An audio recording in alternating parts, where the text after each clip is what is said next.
Baiju isn't in his shop. Oh, you're looking for Dr. Baiju. He's resting today, but he said to send any patients to the back room. Ah, okay. Thanks. We'll head on through.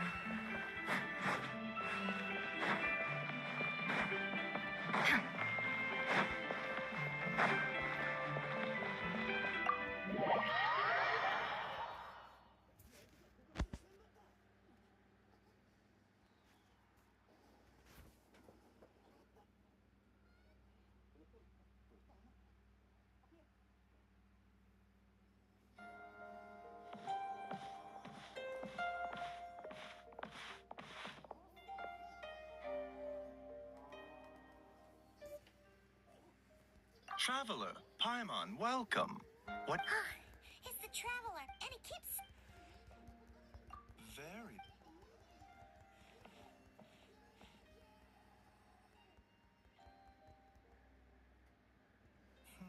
Okay. Complexion is good, eyes are clear, breathing is steady. Physically, you appear to be in... Hence, my physical illnesses come with detectable symptoms that can be used to diagnose, medicate, and cure the condition. But afflictions of a... Curses, why don't you in the meantime... Oh, well, just get...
Traveler!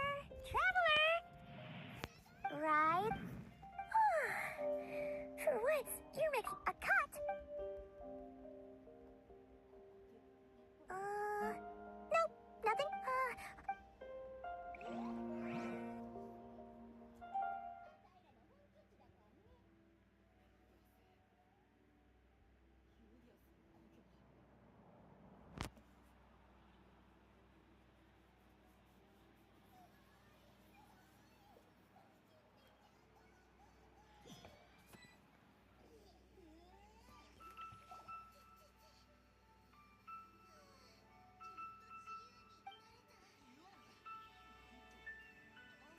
What?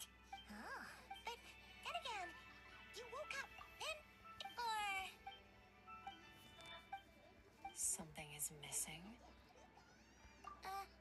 Did you just say something? The flesh remains whole, but the soul is incomplete. Left unresolved, the mind will wither away along with it. Ah, what the... Wait, Paimon remembers you. Your child's master. Skirk?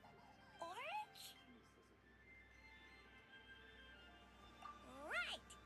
What are you doing here? The last time we saw you was at the Primordial Sea in Fontaine, right? But then you left and never learned where you went after that. Child's been looking everywhere for you, by the way. What brings you to Wanmin Restaurant of all places? You came here looking for us? And were you the one behind that hocus pocus just now? Tell me, what is it that you saw? Tight-lipped, huh? I suppose that... You. I'll take a glass of wine. Hmm? Oh, of course. We make this one in-house. It's not too... Chef Mao, I'll take a grilled taco. Coming right up. At the end of the day, what happens to you is of little consequence. If you want my help, now's the time to speak up. You have until I finish my drink. I was investigating an abyssal disturbance. Part of your soul is damp. Neither of those. Oh, should we trust? She mentioned an abyssal. Yeah, Skirk's an interesting one, that's for sure. But from what child? 1, 2, 7, 10. That'll do. Well, have you made up your mind? What I saw was a dark space. So that's all we know, Miss Skirk. Ma'am, can you help us? So, you can disperse the fog. I understand. Come find me in the Glalie Plains when you're done here.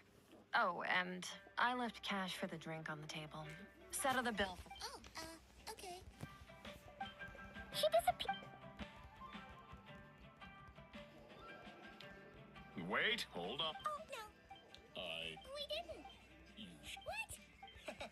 What'd you put in that dish, Chef Mao? Some kind of hallucinogenic mushroom? You got them seeing... Seeing things. Coming. Okay, what was going on there? Even Paimon. Oh.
Whoa! What are all these rift hounds doing here? Huh. Looks like they're collecting something. Oh, let's go check it out.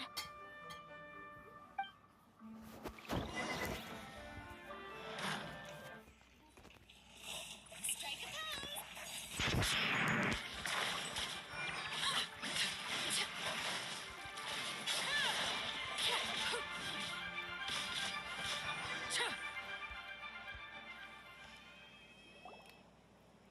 So, this is what they were collecting. Yeah. From the moment they are born, all beings with great power have an impact on this world. Even if their body is sundered and their soul extinguished, their influence remains. Gods are the most common example of that. The remnants of gods who fell thousands of years ago remain buried deep within the earth. Together. Nothing. Just wanted... She's definitely not a ghost traveler. Paimon poked her, and she's solid. Your life hangs in the balance, and that's what you're fixated on? Strange set of priorities. It was just a trick to avoid being perceived. If someone notices me, those memories are erased. Simple as that. Unlike you, I have no desire to establish a connection with the world. The weak and the lowly have no right to remember me. They're lucky they only have a few missing memories to show for it. Now, can we please get back on track? Okay. Right. The god remains. So, basically, there's now less of them here than there used to be, right? Isn't that a good thing? experience, God remains are 100% bad news. A lot of terrible things have happened because of them. Maybe it's a good thing by human standards, but power doesn't come from nothing, and it doesn't just disappear for no reason. The remains aren't just gone, they were taken.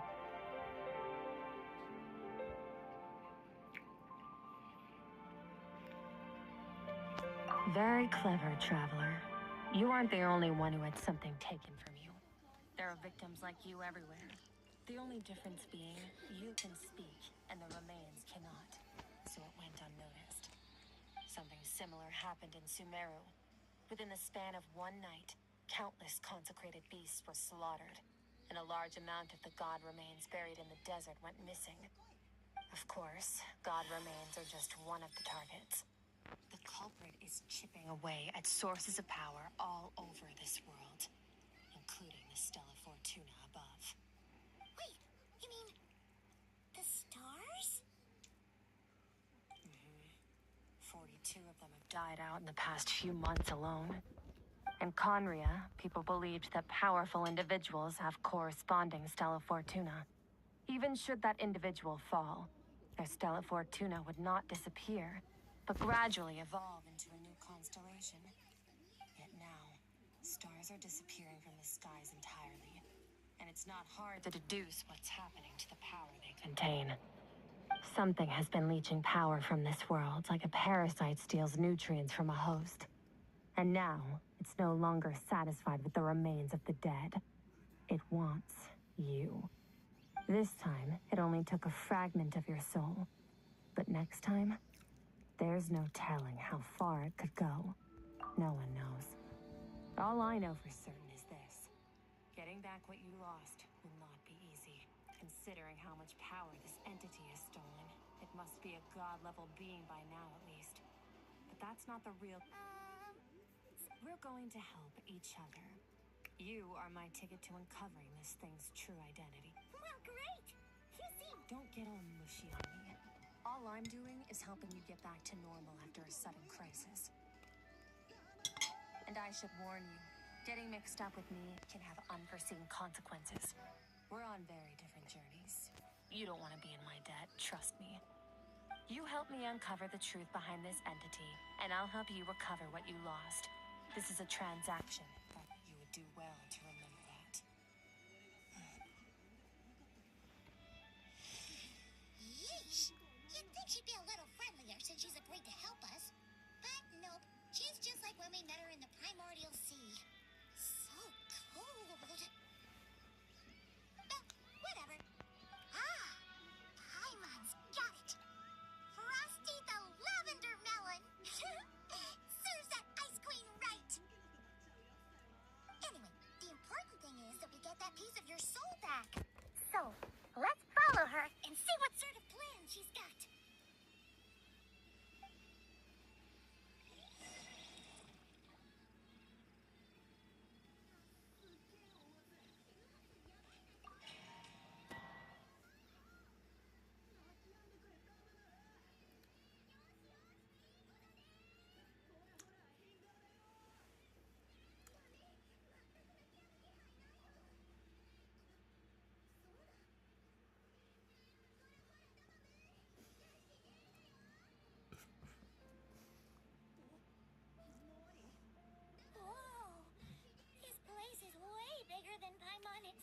This is where I live. I suppose it's the closest thing I have to a home here. It is. I brought you here because time flows differently in this place. I don't know how much Ajax has told you, but when he fell into this space, I mentored him for 3 months. In that time, only 3 days passed in the outside world. Ajax? Oh, right! That's Child's real name! Yeah, Paimon remembers him mentioning something like that. So, a month here is equivalent to 1 day in the outside world? Yes, well, I didn't bring you here just to show you around. In the outside world, the Traveler could be attacked at any moment. But coming here has bought us quite a bit of time now. We just need to figure out how to investigate that place you saw.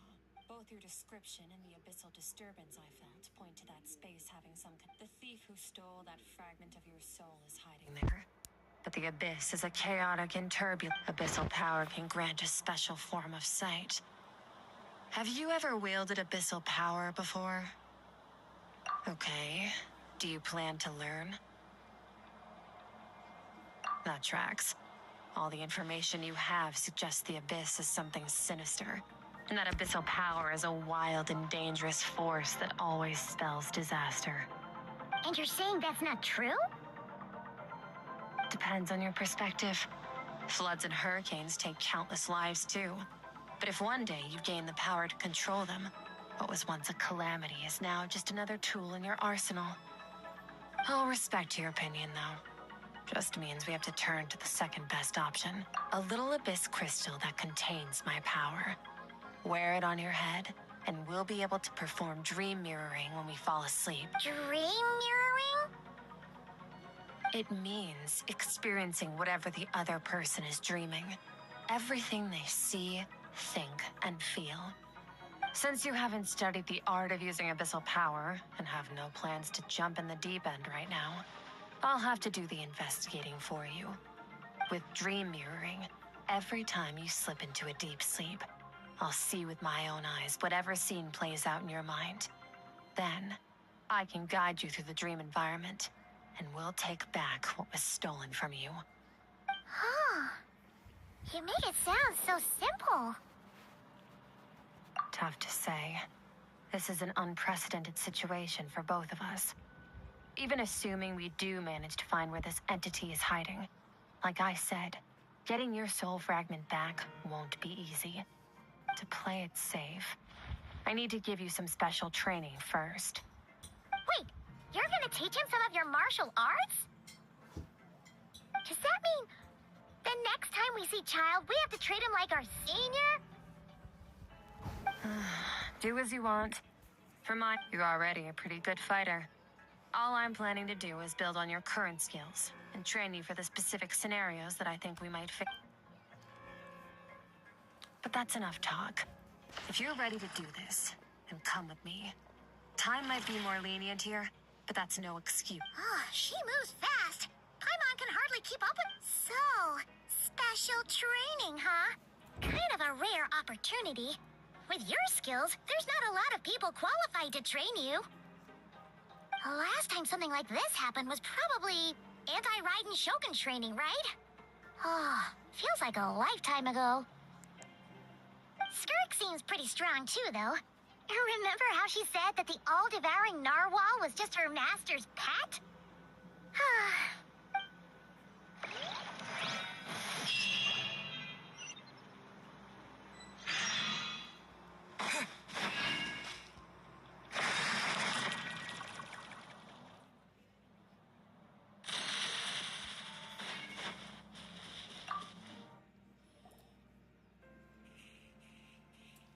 Ready? Your training will be split into 3 stages. Testing your blade work, elemental abilities, and we'll start with blade work. You're no rookie in this area, so I won't bore you with the bait. During your long journey, you've no doubt sparred with a lot of talented sword fighters. Consciously or not, you will have picked up all kinds of techniques. You bet. There's Kaya, Master Jean, Kuching. Oh, and Kazuha, Ayaka. Yeah, we've met sword masters like you in every nation we've been. You sparred with a bunch of them too, right? Nice to know it's all gonna... Don't get too smug. In sword fighting, techniques alone are not enough. You need a cohesive system to bring it all together. A style or school of fighting. To use the human body as an analogy, your style is your skeleton, the foundation, the framework. Techniques are the muscles and other flesh attached to the bones. This is where your strength comes from. Improving your sword fighting is like growing that body. If your frame got bigger and taller, but you didn't add any muscle mass, you'd be weak and flimsy. Then again, if you packed on pounds of flesh without a big enough frame to support it, you'd end up bloated and unwieldy. You need to do some introspection. Take a good, hard look at your past experiences and figure out which parts of what you've learned are just techniques, and which parts can be used to form your own system of blade work. Only then will you get the full utility out of all your thoughts and observations along the way. Only then will every strike you deliver make perfect sense. Wait, is that it? Paimon thought you were gonna teach him some cool new moves. Like when you went swoosh and opened a tunnel to another place. One day, you'll reach a new level of power where you realize that even that's as basic a trick as any other. But right now, our sword styles are so wildly different that teaching you mere techniques is pointless. There are no shortcuts in the pursuit of power. Failure is your best teacher, and rigor is your coursework. That's all I have to say. Time to make a start. Train until you're satisfied with your... Now focus. Destroy the crystal columns as swiftly as you can.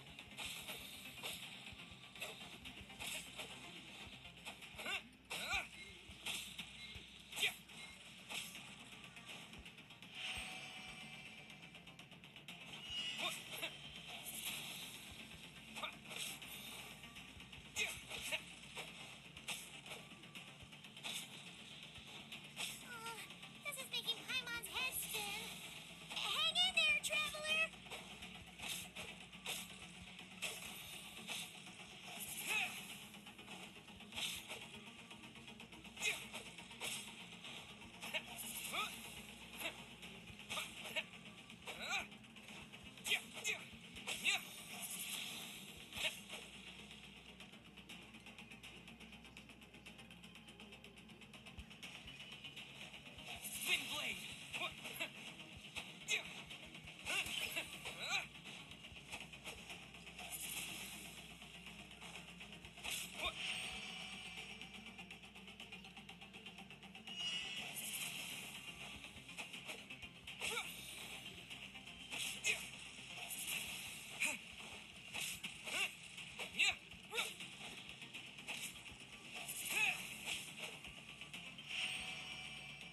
Stay calm.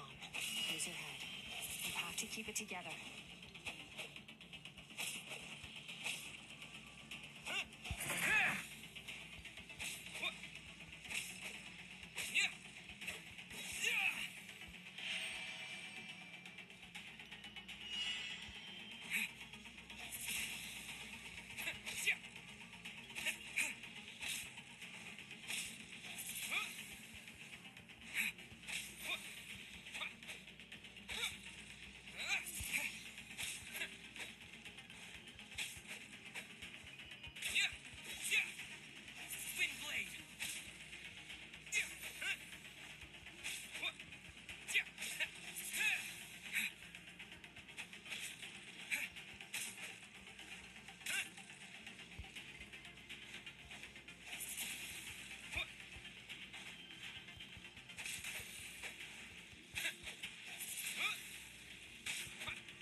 This moment will be frozen in time.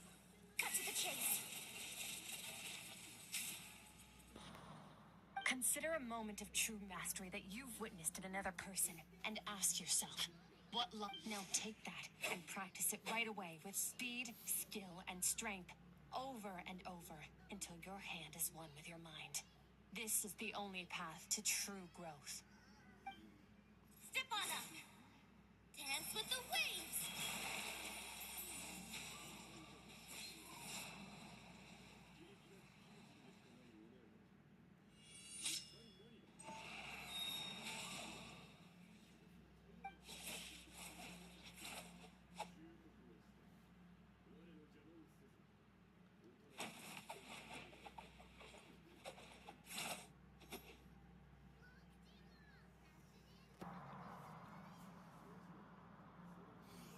If you start to tire Empty your mind, but do not stop. Stay in that frame of mind as you keep up the fight. Get rid of all redundant movements. Imagine your sword is an extension of your own body.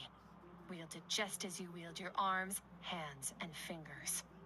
'Twas on a deserted moonlit night that the hero approached the vile dragon's limpid lair. Ring cutter! Feathers fleeting wet, the white heron treads water, a sight without flaw. Master of Inazuma Kamisato art Tachijutsu.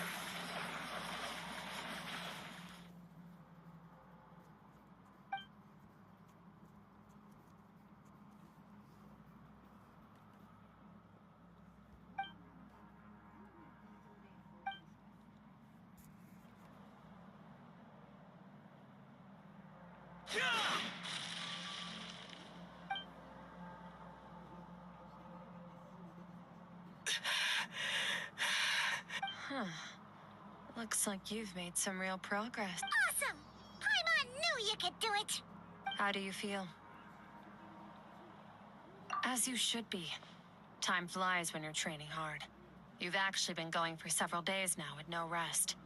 Yeah, meanwhile Paimon's had a whole bunch of naps.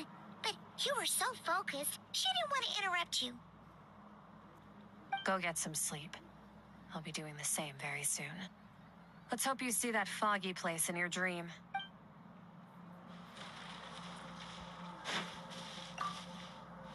Sometimes you have to practice a single movement 1 million, maybe 10 million times before the breakthrough moment comes. Nothing in the outside world can help you in this process.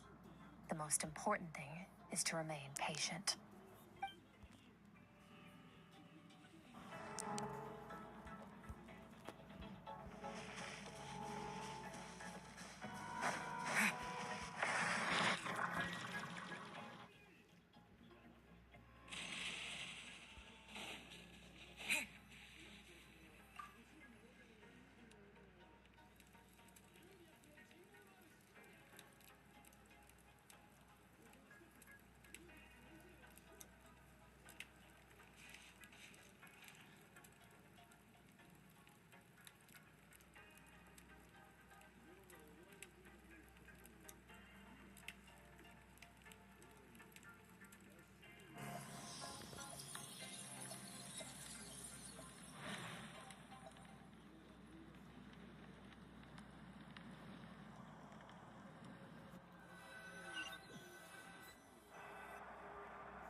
Skirk, why are you skipping classes again? We've talked about this. 'Cause he's a crabby old man, and he's a boring old man. I don't like going to his classes. Excuse me. You shouldn't talk about your teacher like that. It's very disrespectful. All right, let's not get into a big fight about this. Skirk's learned what she needs. There's no point forcing her to sit through more classes if she doesn't want to be. But I'd still love to hear about what you got up to yesterday. Why don't you tell your dad all about it? I went diving, and I saw this huge fish. I never knew they could get that big. It looked kind of dumb, though, with that stupid big fat head. I tried to shake its fin, but it just spat water at me. Oh, and today, I'm gonna go to that prairie up north. There's supposed to be this giant bird there that can spit fire. I bet if I climbed on its back, it could fly me all the way to the stars. Then I suppose your old dad should get one as a pet too. Otherwise, how are you gonna hear me call you for dinner up there in the stars? When it's time to eat, I'll come back on my own, Zilly. Anyway, gotta go. Bye, Mom. Bye, Dad. Wait, put on a coat at least. You'll catch a cold. I'm talking to you, young lady. You spoil that child, you know. Ever since that merchant ship arrived, she practically lives outside. Always going on about exploring the beyond one day, whatever that means. Ah, let the kid do what makes her happy. Besides, we both know you're all bark and no bite. Come on, our little adventurer is gonna be hungry when she gets back. Let's get started on dinner.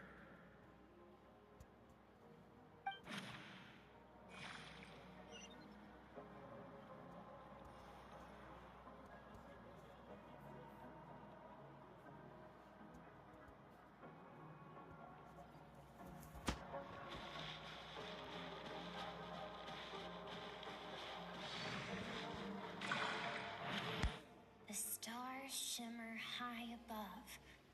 But what lies beyond the stars? Mountains as far as the eye can see? An endless snowy plain? Or maybe buildings taller than the sky, like the people from the merchant ship said? I can't be the only one asking these questions. The universe is fascinating. If only I could meet some other people like me. We could set sail together and explore every corner of the world.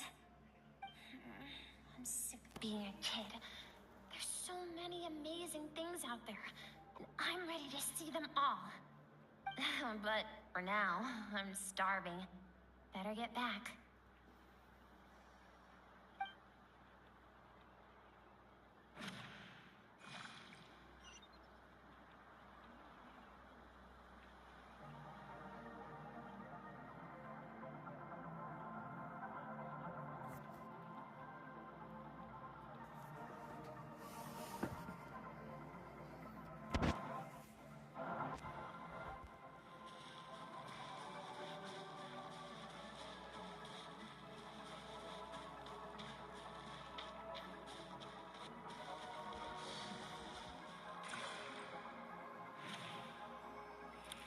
Don't let a single one of them get away! No, please, spare the children. Stay back. They're coming! Run! Help! Eliminate the threat. Take them down. Don't be scared. Help! This way! We'll never make it! Fire. There's fire everywhere. What happened? I told you we shouldn't have trusted these outsiders!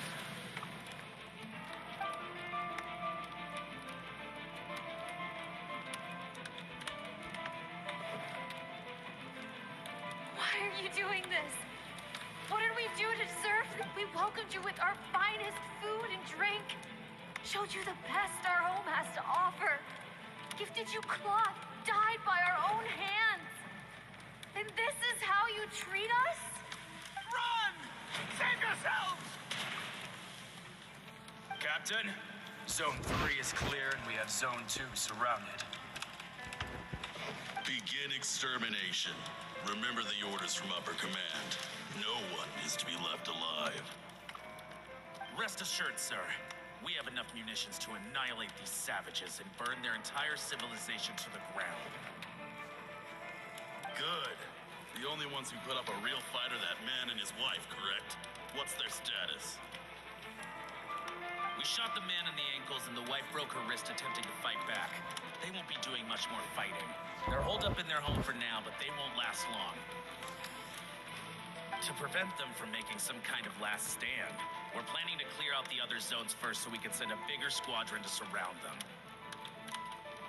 Well, well. Turns out some of these beasts do know how to use their claws. Now the threat these savages pose will be undeniable. Let them cling to what's left of their lives for a little longer. Once the other zones are cleared, I'll cut off their heads myself.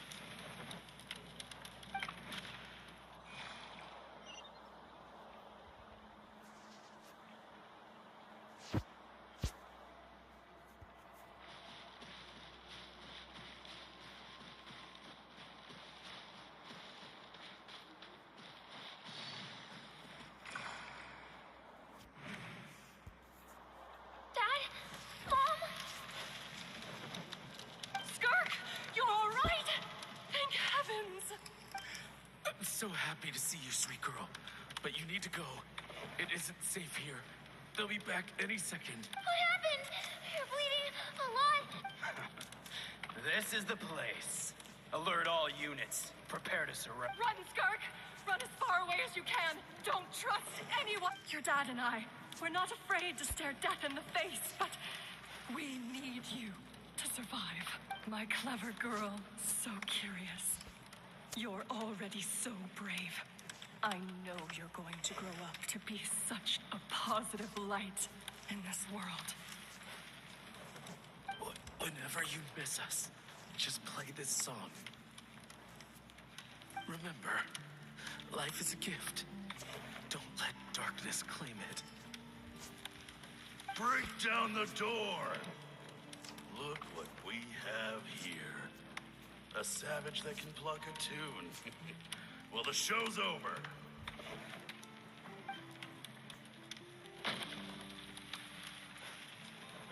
You! Stop singing! Shut it! I said shut it or I'll make you! Fine. Have it your way.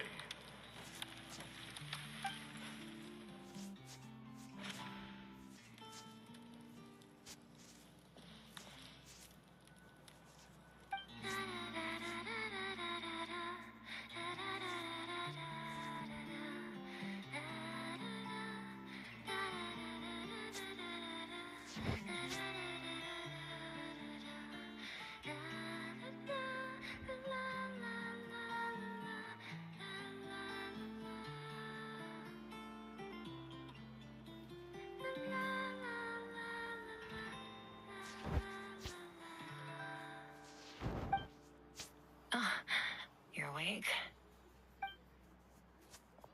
I found a few clues while you were asleep, but it's only a start. Now, time for the second stage of your training. This time, the focus is elemental energy. Come find me when you're ready to begin.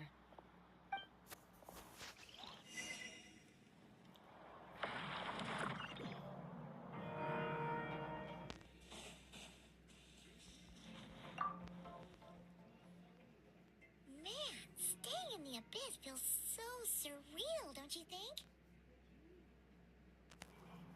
No day and no night. It's like time hardly exists. If we weren't careful to keep track, it feels like we'd have no idea how long we've even been here. Well, except for the fact that Paimon still gets hungry like clockwork. You go do your training. Paimon's gonna grab a bite.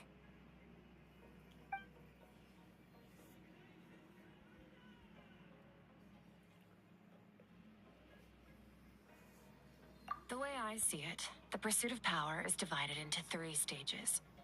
The first is mastering the use of standard weapons. Next is learning how to harness natural energy.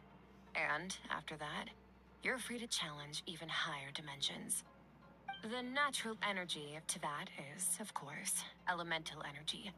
But that's not my area of expertise. I draw from a different source of power.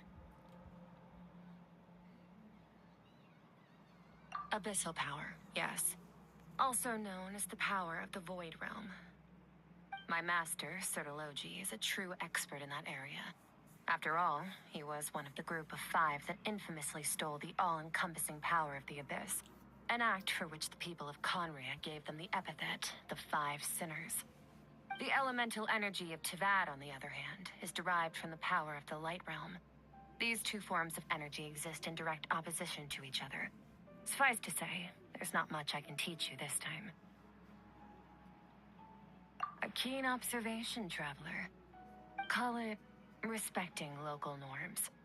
The Abyss stands in direct conflict with the will of this world. So, to make my life easier, I disguise my power to make it appear cryo-like in nature.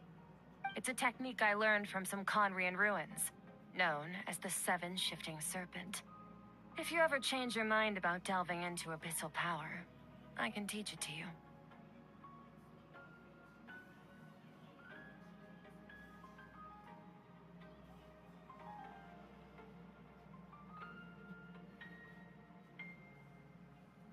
So I've heard. You seem to have a knack for removing abyssal power. But is purification really what's going on there? Like I said, power does not simply disappear. Just thinking out loud. Let's focus on your elemental training. That's what's gonna help us if the situation gets tricky. True growth comes from adversity, but only if you make the choice to pick yourself up again every time you fall. So, it's time to push yourself to the limit, and then keep pushing. This is the only way to advance at pace. Use the power of Animo to clear the field as fast as you can.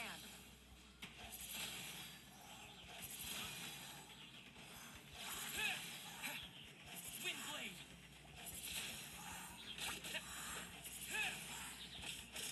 Windblade! Windblade! Windblade! With the wind!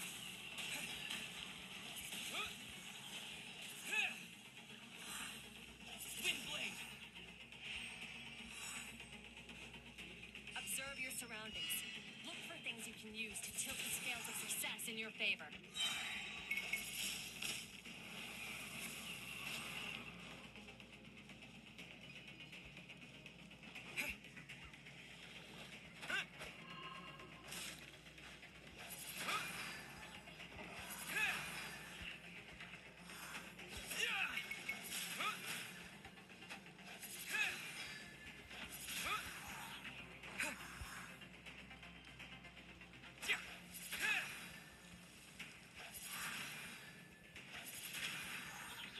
Windblade!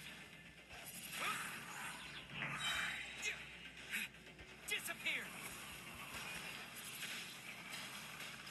Windblade!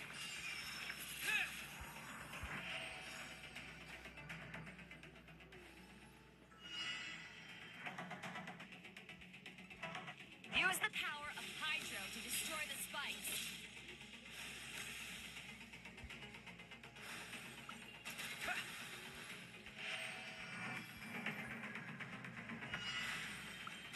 Faster.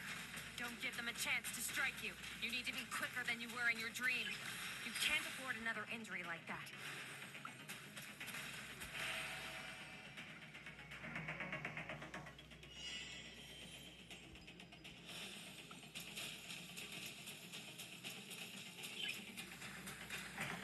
Go!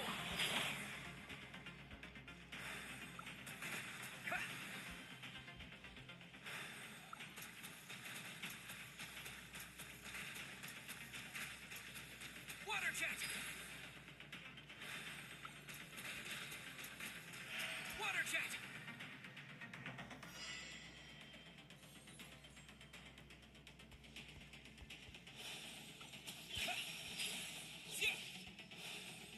Go!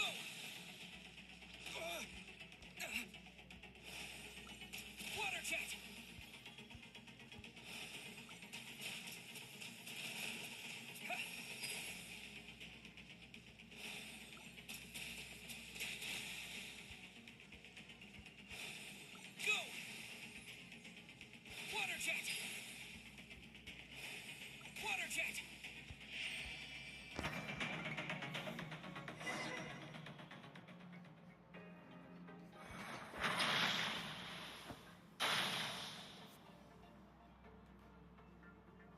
You need to understand what makes you special.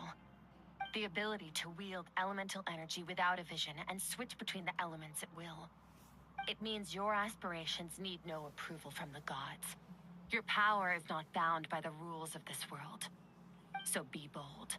Do not be afraid to chart your own path.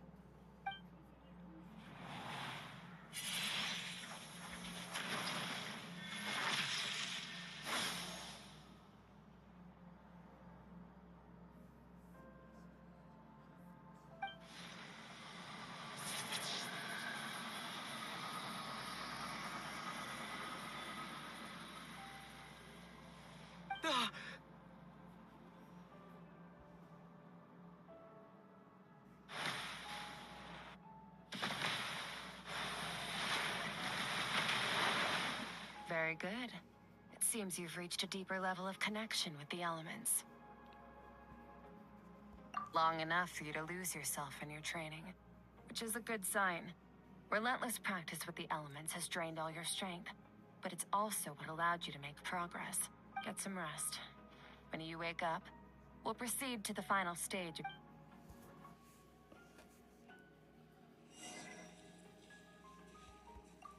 If you wish to master the elements at a fundamental level, you must see the entire natural world.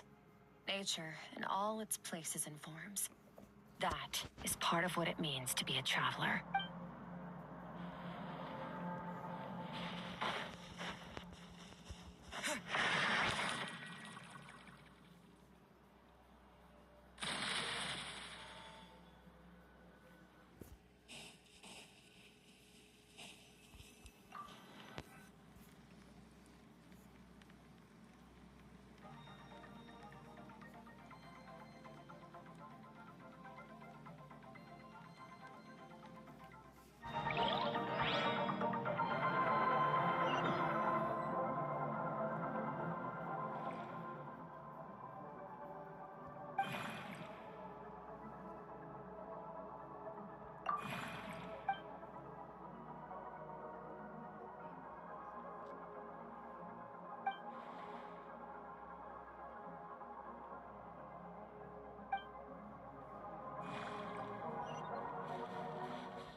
What is the secret to power?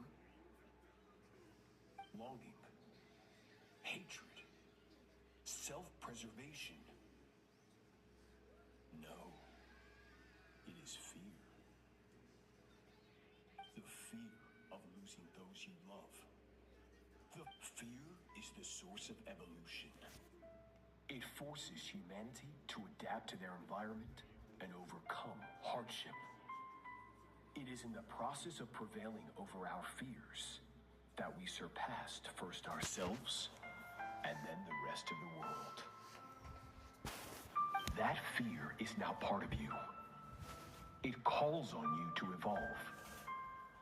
And it is time to answer.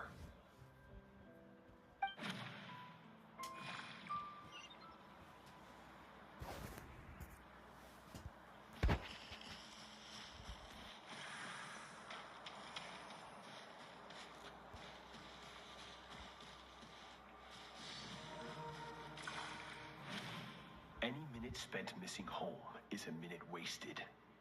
Practice your sword work instead. Do not make me tell you twice. But, Master, I can barely lift the sword anymore. If I keep going, I feel like my wrist is going to break. So it has not broken yet. Then pick up your sword and keep practicing until it breaks. I want to hear the cracking and splintering of bone. After all, bones can always be reset.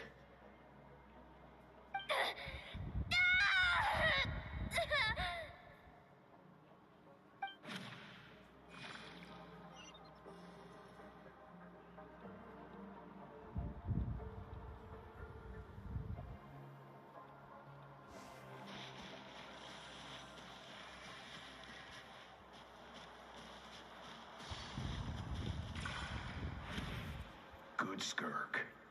Once again, you survived.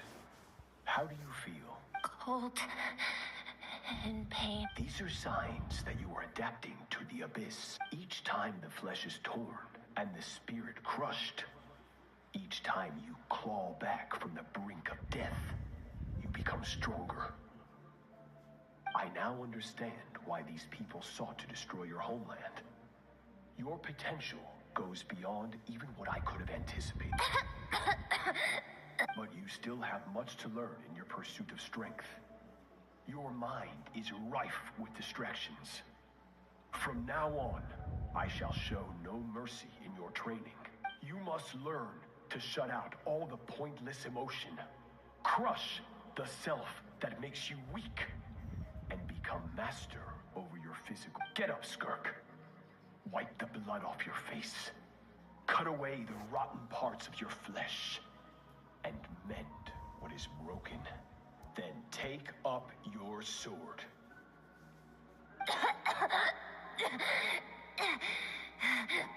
Yes, Master.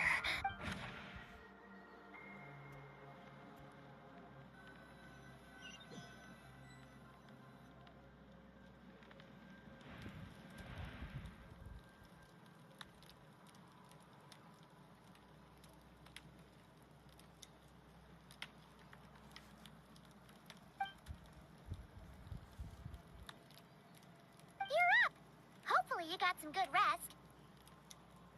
Skirk said to tell you that she's ready to start the final stage of your training whenever you are.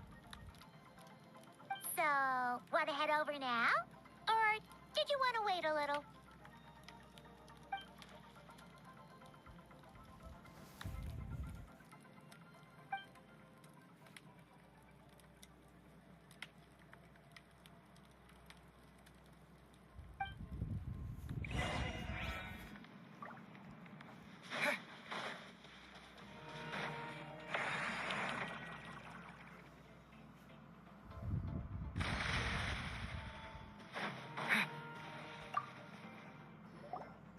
From your training so far, you have gained a better command of the sword, and more control over your elemental abilities.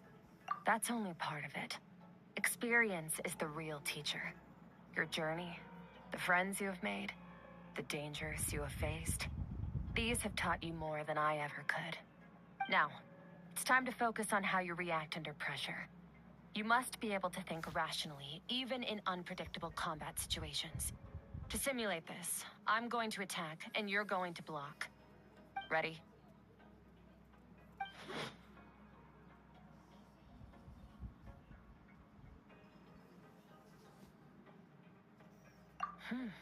Not bad. That defensive stance looks near unbreakable. Just like your sister. Oh, that reminds me.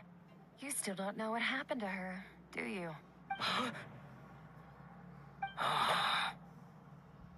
Hey, no fair! That's cheating! You think every opponent has the same moral code as you? You can denounce their deplorable methods all you want, but only if you live to tell the tale.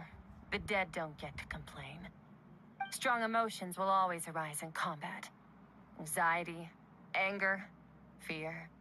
But a true warrior is never at their whim. Oh, how amusing. Almost sounds like you think you know me. But you don't. You can choose your own path. We are not the same. Let's begin. Try to use reason over emotion. Make the most rational and advantageous decision in any given moment. This is your final training session. Look alive. Same drill as before, but this time I'm going to interfere. Hold your focus.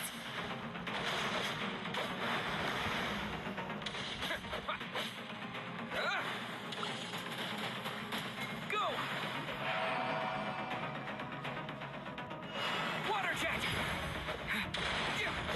Water jet! Water jet!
bad. Better than I expected.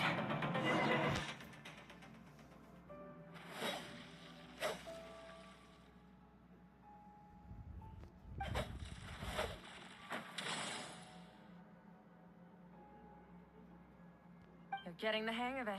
The first step to controlling your emotions is controlling your mind. You want a unified train of thought. It all comes down to focus.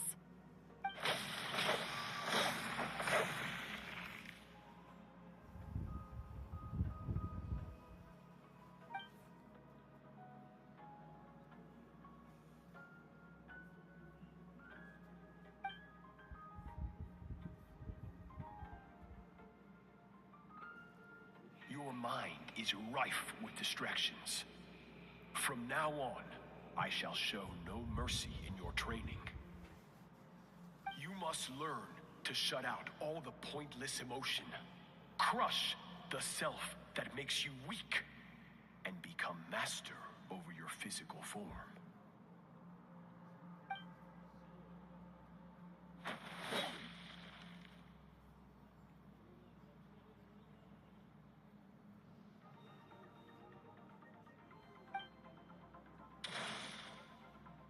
Stop. Let's pause here. One look, and I can tell your mind has wandered. That's to be expected. There's a limit to how long a human being can concentrate on one thing. Staying calm and focused sounds simple in theory, but in practice, it's more demanding than sword work or elemental abilities.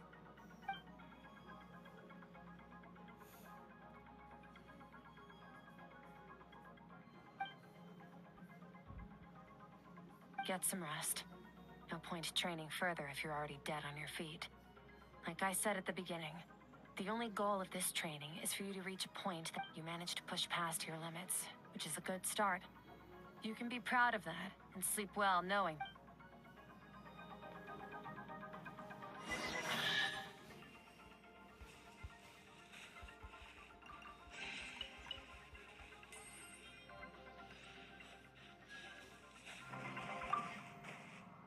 Warriors will train day and night to perfect their skills. But when the battle comes, their fate may be decided in a matter of one mistake, one moment of hesitation. Just like that, all their blood, sweat, and tears were for nothing. You need to push yourself to perfection, or you might not even live to regret it.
Skirk is amazing.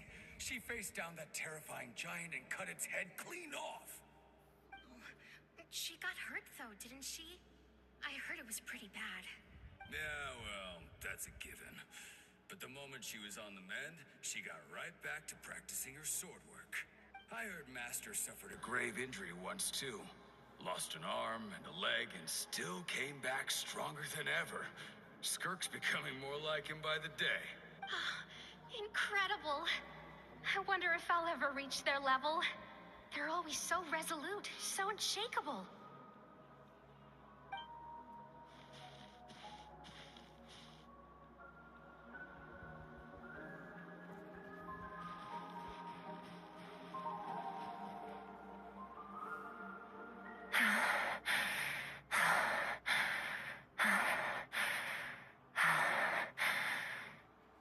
Pathetic. You're not even trying. You're so much weaker than you think. Skirk, have you become a positive light in this world?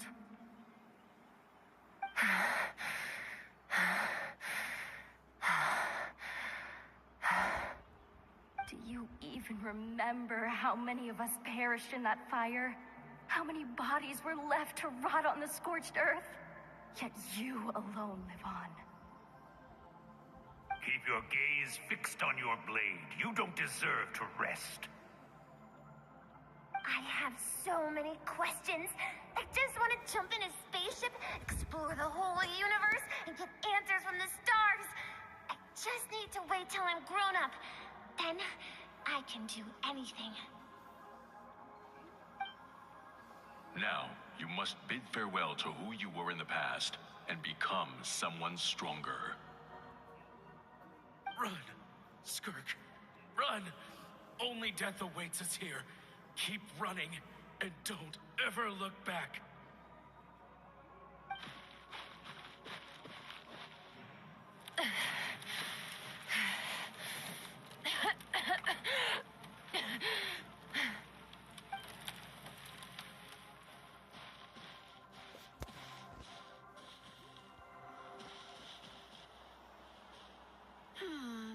Let's see here. First things first, you need a new identity. Going around telling people you're from somewhere beyond the stars won't do, now will it? How about saying you hail from beneath the earth instead? As the Conrian saying goes, venturing out into the universe and down into the abyss are the same in that both are braving the dark unknown. Well, I'm a visitor on this planet, so I'll follow the rules. Ah, splendid. That saves me quite a bit of trouble. Let me offer you a piece of advice in return, although it might not be what you want to hear. I know the pursuit of strength is important to you, but taking a moment for yourself every once in a while is never a bad idea. Ignore her existence for too long, and there will come a day when you can no longer hear her voice.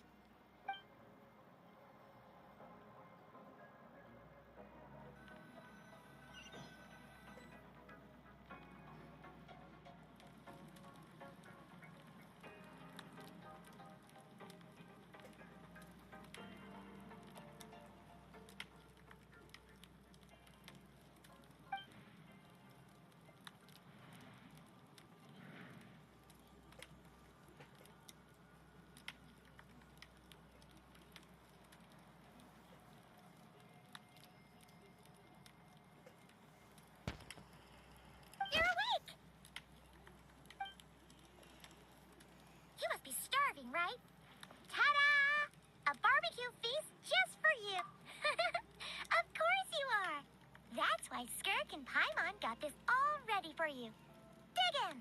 Before it... Ah, well, if you're around someone long enough, it's bound to happen. Plus, Skirk can cook. So, Paimon decided she can forget the whole Ice Queen thing. Paimon's not one to hold a grudge. Here's an idea.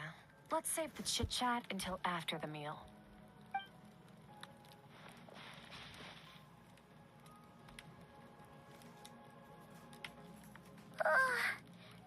So full.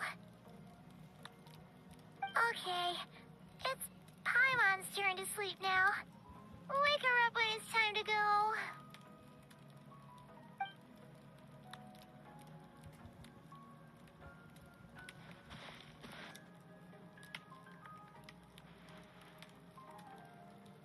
I have good news. First, your training is complete. You have what it takes to wield immense power.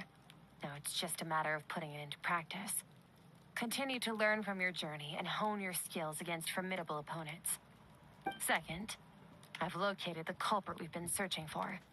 Next, just need to retrieve the missing part of your soul, and our business will be concluded.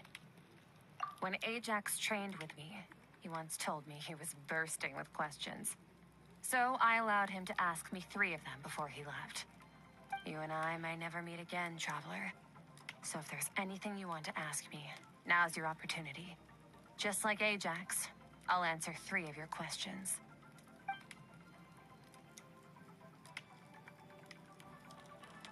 Are you really from Tavad? Okay, not the angle I was expecting. What makes you ask that? I'm sorry I didn't tell you earlier, but while we were dream mirroring, I think I saw your memories.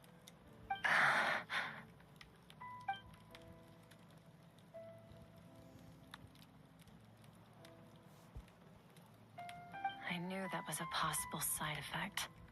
Closed off my mind to you for that exact reason. Even with the dream mirroring, you should have seen nothing but endless darkness.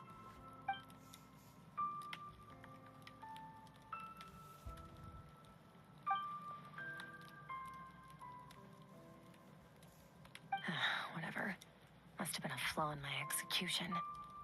I shouldn't be too surprised. Due to some recent circumstances, my self-control has been lacking as of late. Since you've seen what you've seen, there's no reason to hide the truth. All I ask is that you keep it a secret. No, I'm not from Tavad. I'm from a different planet. And there was a time when I journeyed through the stars. A lot like you in some ways. Like me?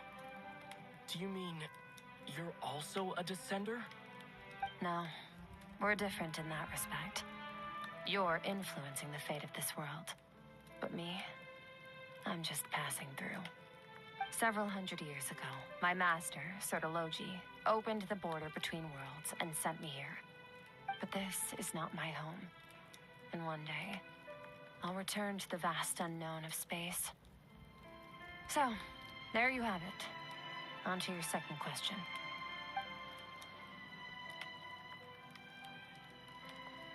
What is your goal in coming here? To become stronger. For certain reasons, I need to bridge the power gap between me and my master as quickly as possible. But first, I need to understand the source of his strength.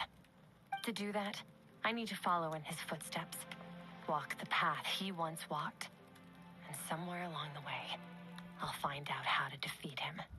That is my sole focus and purpose. Okay. You have one question remaining.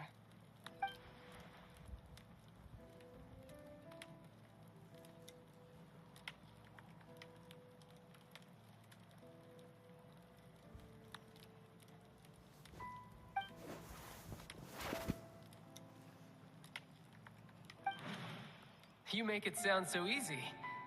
Ever since the incident I experienced there, I've never stopped searching for Master Skirk, but it's been years now, and I've still found nothing.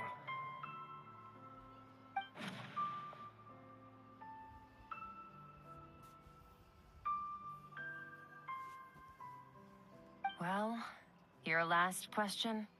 You know Child is looking for you, right? Are you going to let him see you? Ajax. His situation is different than yours. Before you ever crossed paths with me, you'd already encountered many formidable people, studied their techniques, and developed your own skill set. So, during your training, all I had to do was build upon that foundation. But Ajax was so young when he came to me. A complete blank canvas. Children can't help but imitate their role models. In the long run, that would only hinder his growth. Once Ajax has enough strength in his own right, I will allow us to meet again.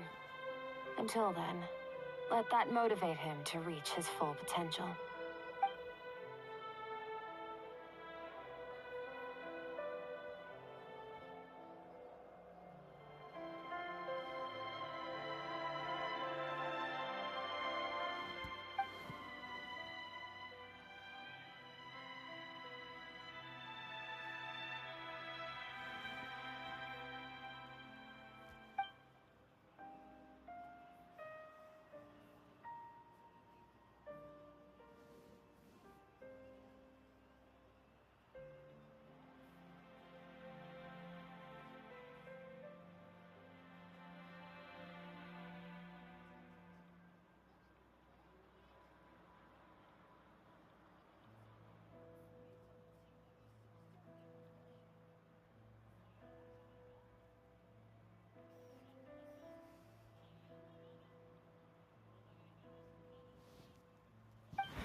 Unlike you, I have no desire to establish a connection with the world.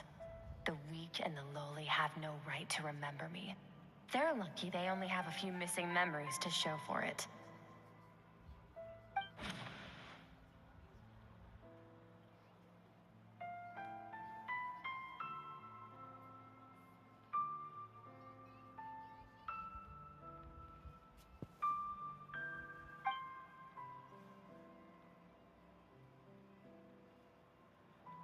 Wake up your companion.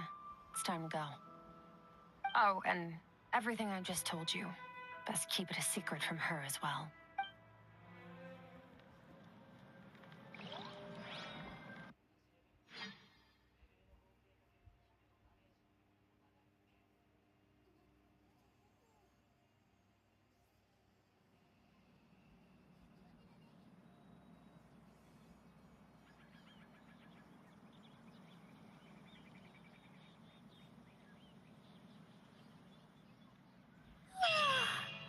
Time to go.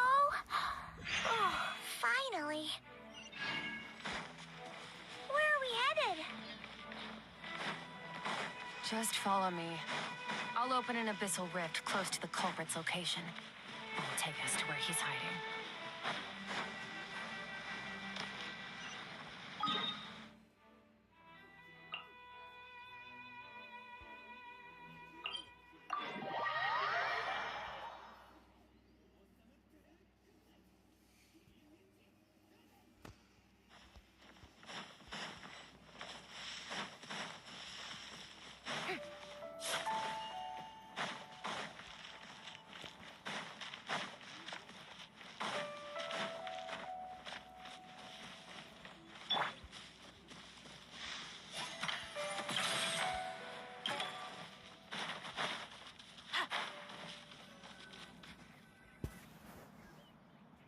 Wait.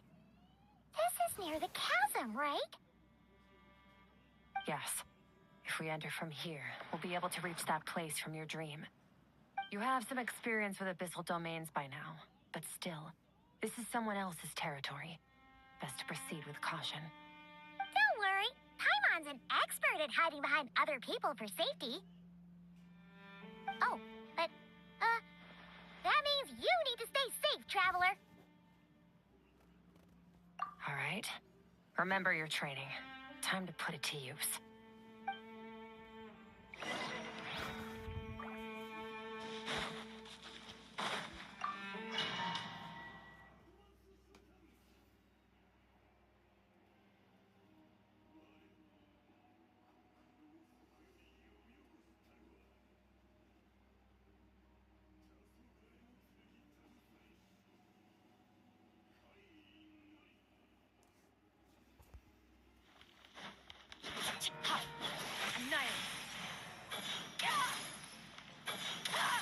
Mine to wield.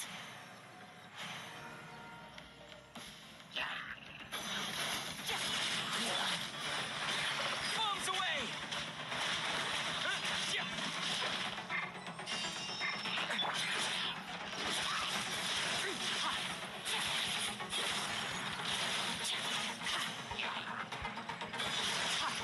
Mine to wield.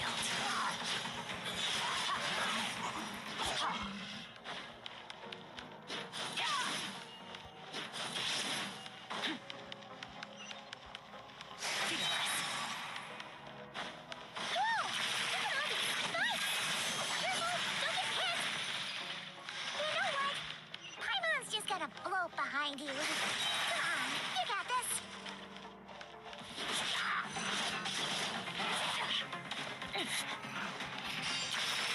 Paradigm shift. Extinguished.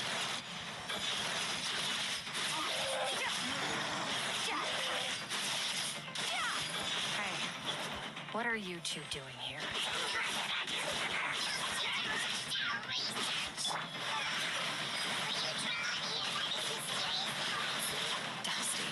Abandoned house. Let's press on.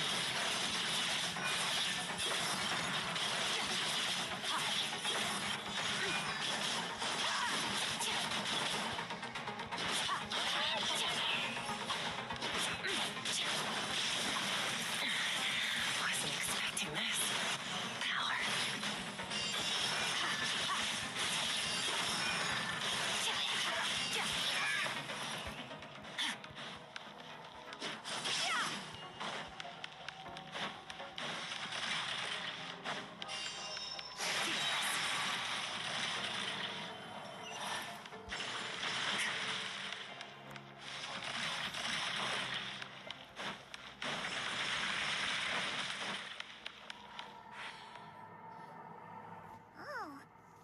this is a dead end.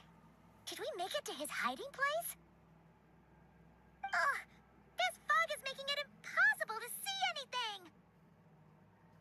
This should be the place where you were attacked, Traveler. The missing part of your soul should be nearby. Can you sense where it is?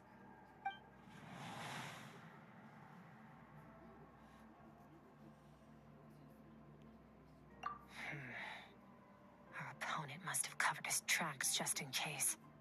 Otherwise, you should have sensed it much more strongly. Hold on! Look! The spikes are back! Stay calm. Let's hold back a little. Give our enemy some wiggle room so we can see what we're dealing with. If you're too reckless, we might be playing right into his hands. Our enemy took part of your soul for a reason. It's likely he integrated it into his attack somehow. If we're smart about this, we can track it down.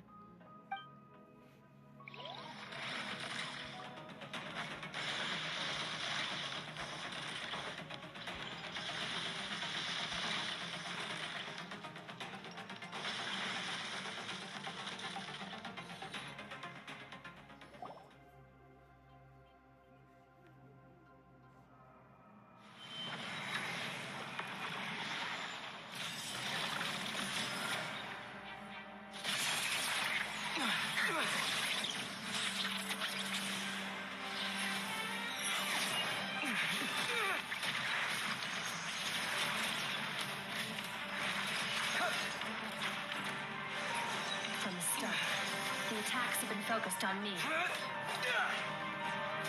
Trying to break through my defenses? I see.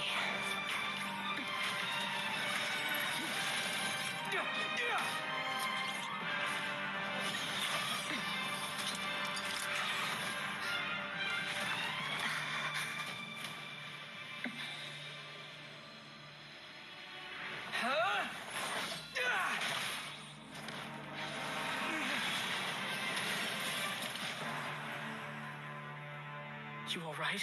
That thing was...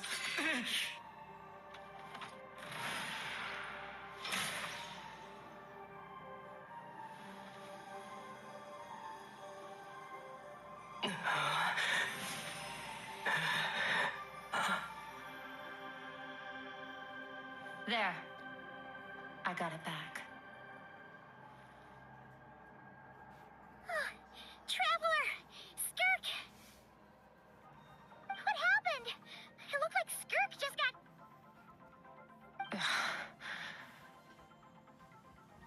In the Grayley Plains, you asked me why this enemy chose you as his target. Now, the answer is clear. It's not just the fact that your strength is impressive. It's also because of your ability to, as you put it, purify abyssal power. Whatever that actually means. The fact is, that ability allowed him to do something that should have been completely impossible. Namely, break through my defenses and steal my power. No, he couldn't have known I'd come to his domain. He only stole your soul fragment because he knew the value of its power. I doubt he expected it to come in handy so soon. Call it fate, if you want. I believe that's the term they use in this world for arbitrary coincidences like this. In any case, it works to our advantage. Once I realized what he was using that power for, it gave me the chance to get back what you lost. I'll cope. Well, done gorging? Good. Time to answer some questions. How did you get the power of the all-devouring narwhal? The all-devouring narwhal? Oh, of course! Paimon knew that spike thing looked familiar. It looks just like that narwhal's horn! I highly doubt you acquired that power through your own strength. Tell me I'm wrong. You're desperate enough to scour the land for god remains and whatever vestiges of power you can find. That alone proves you wouldn't be able to defeat a creature like that. Which leaves one possibility. You know my master, the Foul, Sortologi. The Foul? Who dares call him foul?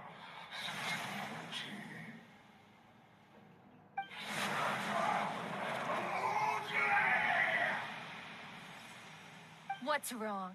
Bit off more power than you can chew? You're struggling to hold a basic conversation. Just a little longer. I'm still...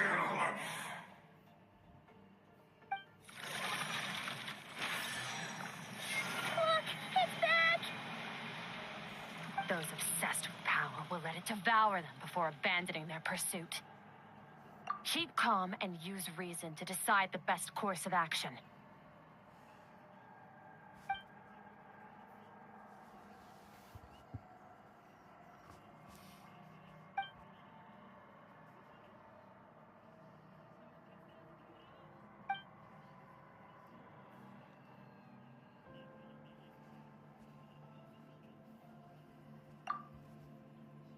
Wise decision. Final victory doesn't always come after a single battle. You've got your soul fragment back, so we both got what we came for. Let the enemy draw breath while he can. It won't be for long. Get us out of here, Traveler. You'll need to lead the way this time.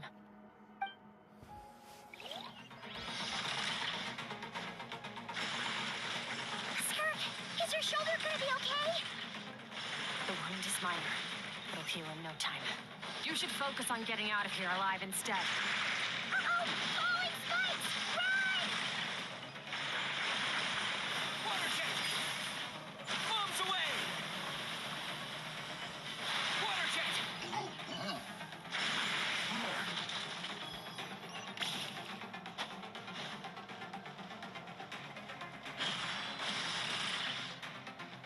Look out! Looks like this place is about to collapse!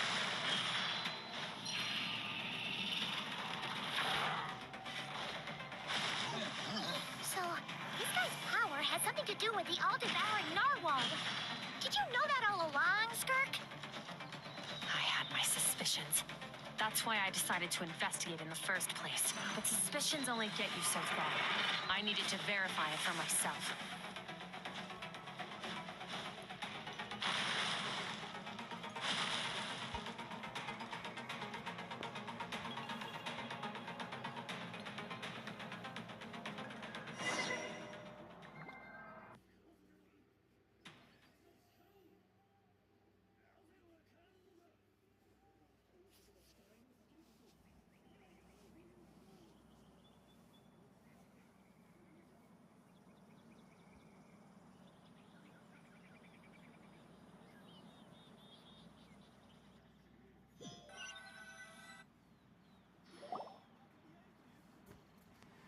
Phew.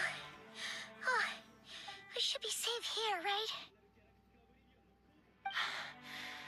I no longer sense his presence. Can't have followed us out of that abyssal domain. Weaklings like him will find that my power is not so easily controlled. He won't be leaving that place until he's managed to digest it. You seem surprised. I suppose that's fair. You've seen but a fraction of what that whale is capable of. That gaping maw could swallow a planet whole. It's called the all-devouring narwhal for a reason. Devouring is what it does best. It can extract power from anything, dead or alive, as long as it manages to make physical contact. Yeah. When we had our run-in with that thing, Neverlap mentioned that it has an instinct to devour. Your dragon friend recognized the nature of its abilities and used the power of Hydro to protect you. That worked because it was in a satiated state, so it was somewhat less aggressive than usual.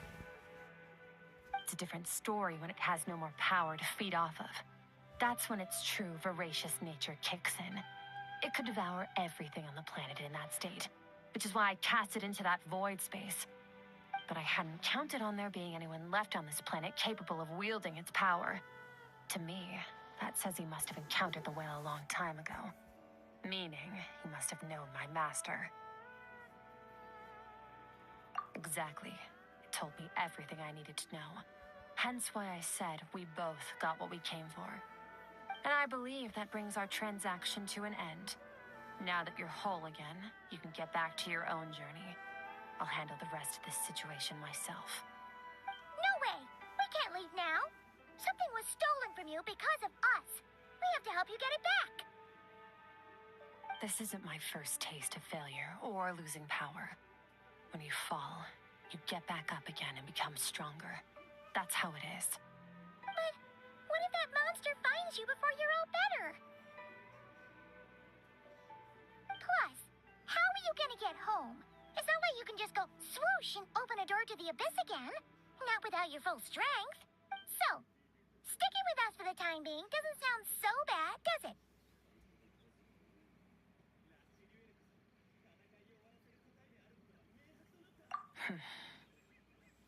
Fair enough. Then take this. What is it? A bag of Mora. Nothing in this world is free. I know that much. I'll leave the planning to you. Hurry up and decide where to go. We shouldn't linger. We should take Skirk somewhere she can rest. But where? Paimon gets the feeling Skirk wouldn't like being around a lot of people. Oh wait! Baishu said we could rest in the back room of the pharmacy, didn't he? Let's head there! He'll know something about Master. I'm sure of it. Next time, I need to be ready. Fine. It was just a scratch. It'll take time to recover my strength, of course. But adapting to situations like this is nothing new for me. Oh, this. It's a star crystal suit. Abyssal energy is scarce in Teyvat. Wearing this helps me access it more freely. It stores concentrated abyssal energy that I can draw from on the go. When the energy runs out, it reverts back to its original form. Found somewhere to rest. Well, lead the way then.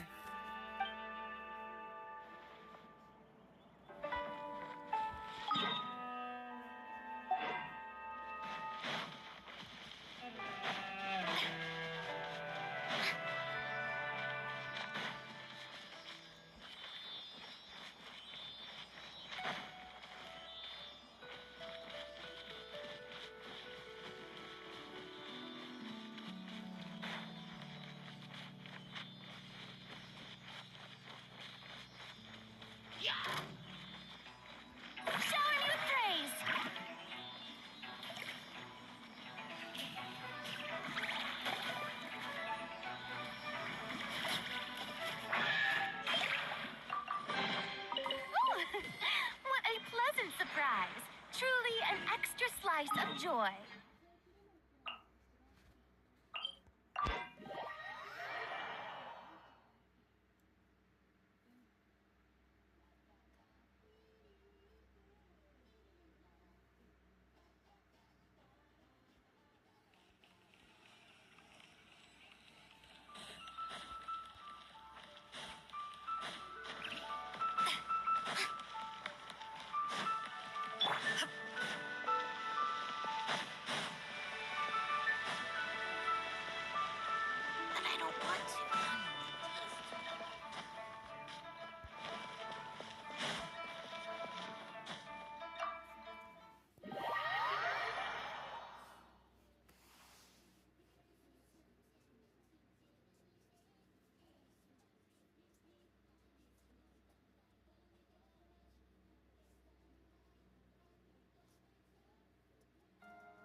This bag from Skirk has a ton of Mora in it.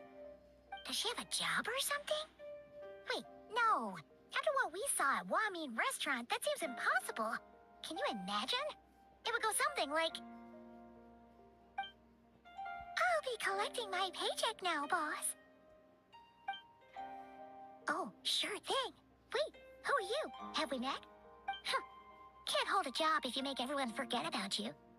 So, what did she do to get all this Mora? Claimed some buried treasure, took care of a few monsters that were causing trouble. Nothing untoward. It's safe to use. You heard all that? A sonorous voice like yours is hard to miss. I wouldn't be surprised if the sound of it traveled to the nearest mountaintop.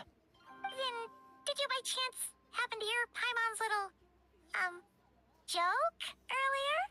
You mean when you called me Frosty the Lavender Melon? No, sorry. spoke just now. She didn't say that at all. It was, a Paimon lookalike. Yeah, she's a piece of work, that one. Always impersonating Paimon and giving people weird nicknames. Okay, fine. The truth is, Paimon didn't like you all that much at the start. But things are different now. You helped the Traveler in a big way, so... What do you say? Friends? I noticed there was only one bed. Go ahead and get some rest. Wait, what about you? I don't get tired, and I don't need rest. I'm going to practice my sword work. That should help me regain some strength. But your shoulder... Hey, don't just leave. Whatever. Let her tire herself out. She'll come back eventually. Let's get some sleep, Traveler. That comfy bed is calling.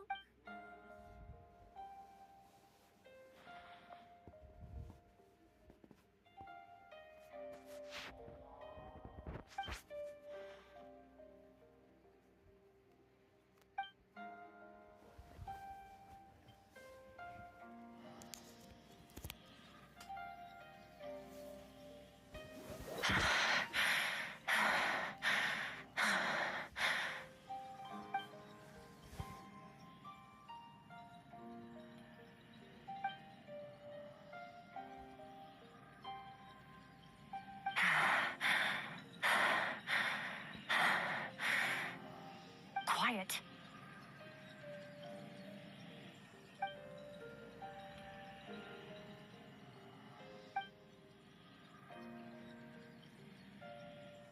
Do you even remember how many of us perished in that fire? How many bodies were left to rot on the scorched earth? Yet you alone live on. Keep your gaze fixed on your blade. You don't deserve to rest. Run, Skirk. Run. Only death awaits us here. Keep running and don't ever look back.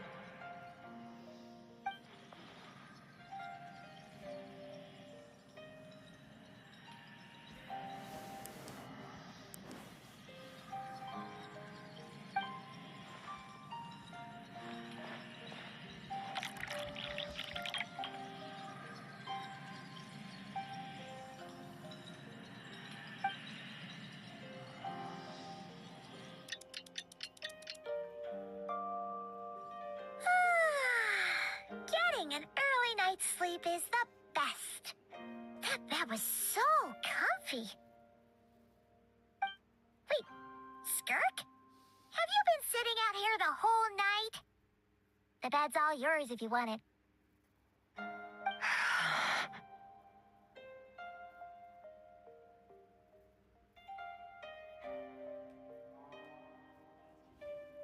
About 60%, maybe 70. Oh, Paimon thought it would take at least a couple of days. That was fast. No, not fast enough. That's 20% less than last time. Same training regimen, same intensity. Nothing felt different, but somehow the outcome fell short. No, I think the problem's with me. I need to meditate for the next 2 days. Deep introspection should help me find the issue. Ooh, sounds intense. We'll watch over you in the meantime, then. Thanks. See you in 2 days.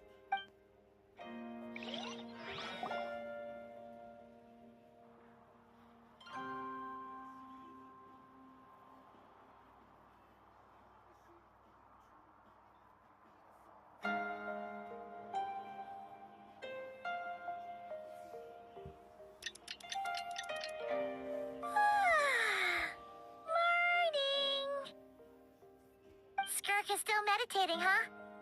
It's been 2 days already. Shouldn't she be awake by now? Paimon can't think of anything we can do to help. Oh, wait! Breakfast! That's it! Paimon will go get breakfast! Skirk is gonna be starving when she wakes up. Be right back.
is Skirk's inner world.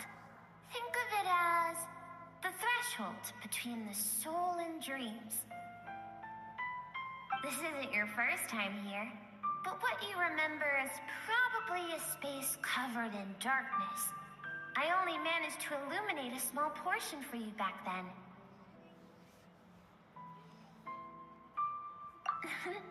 Actually, it's my first time talking to someone like this. I only managed to break free and bring you here because the injury weakened her power. I guess that's why I can speak again. Call it fate, if you want. I think that's the word they use in this world for lucky coincidences like this, right? Now, before I take you to her, I gotta ask. You're the first outside visitor to ever come here, so what's your impression of this place? Oh, you noticed. This river represents Skirk's strength. Strength accumulates over time. It is the summation of a person's lived experience.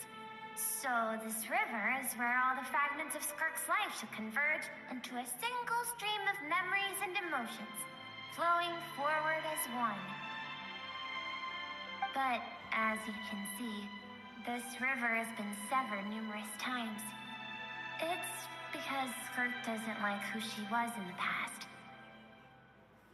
When all she sees reflected in the river is a disgraceful shadow of who she was, she cuts through water and rock with the sword of reason, severs her connection with the past, and begins anew.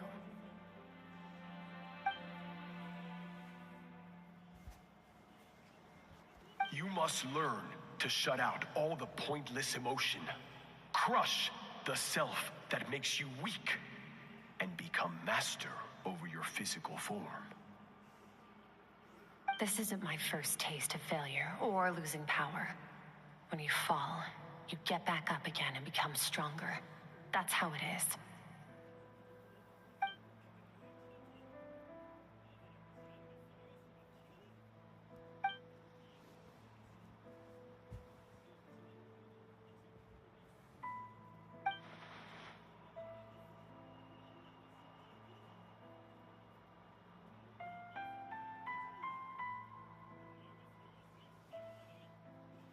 The answer to one mystery invites another question, I see. Let's follow the river upstream. There among the cliffs, among the memories etched into her heart, lies the truth of it all. Soon, you'll understand everything.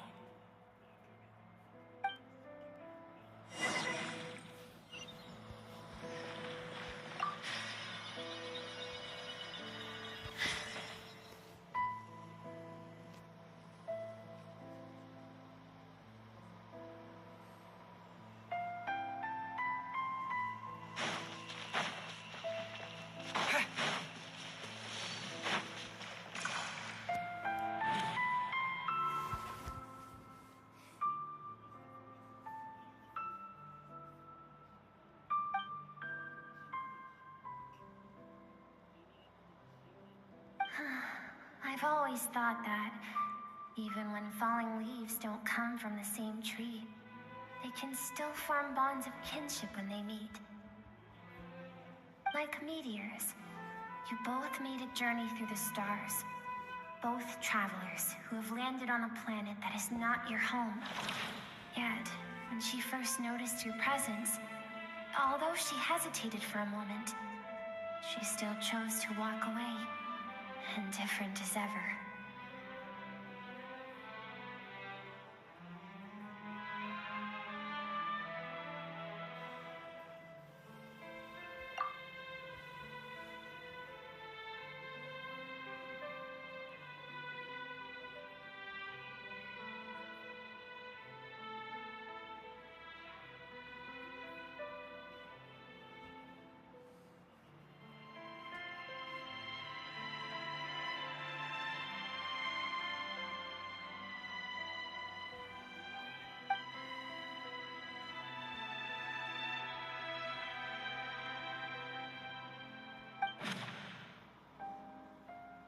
Seems like you've answered your own question.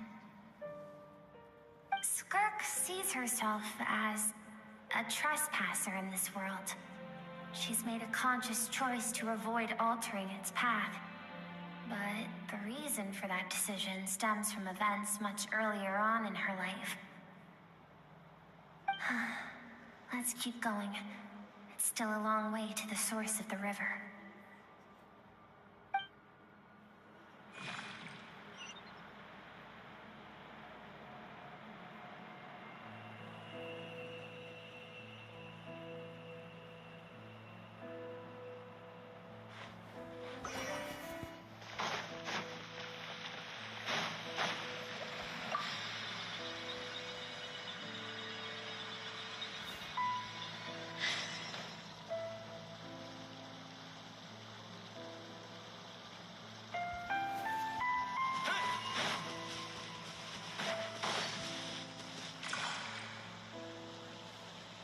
Now have what it takes to wield immense power.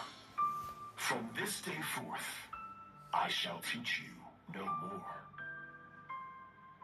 No one can become a worthy warrior through imitation alone. I have given you fangs and claws. Now, you must learn to hunt.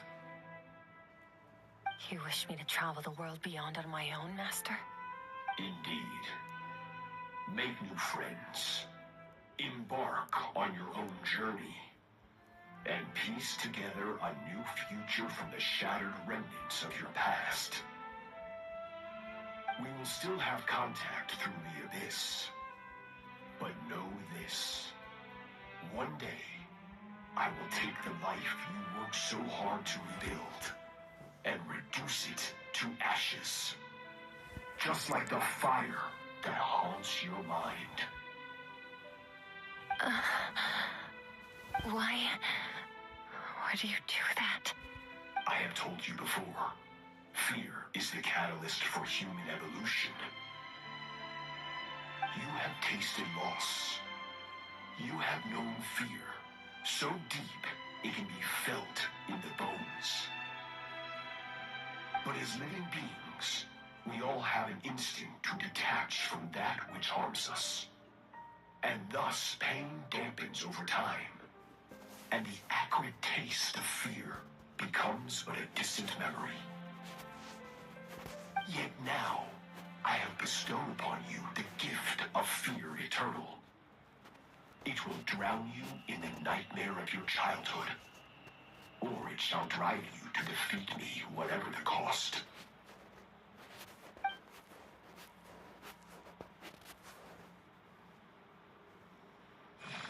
That is what Skirk's master, the foul Sertologi, looked like at one point in time. Of course, as a higher being, physical form is a triviality to him. He could appear as a beast, a human, or even a monster that defies description. The form you see him in here, clad in abyssal armor, is the one he usually wears when traveling through the stars.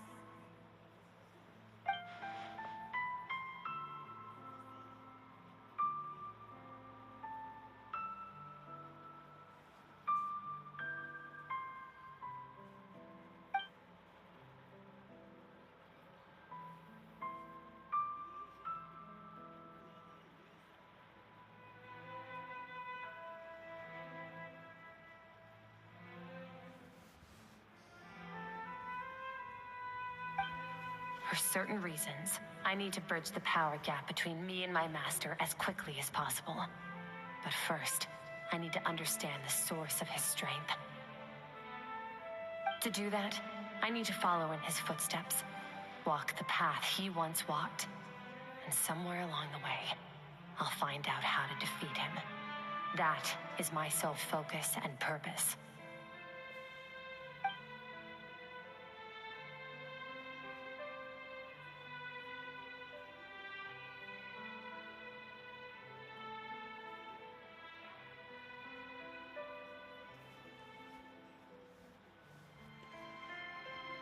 I'll let you in on a little secret.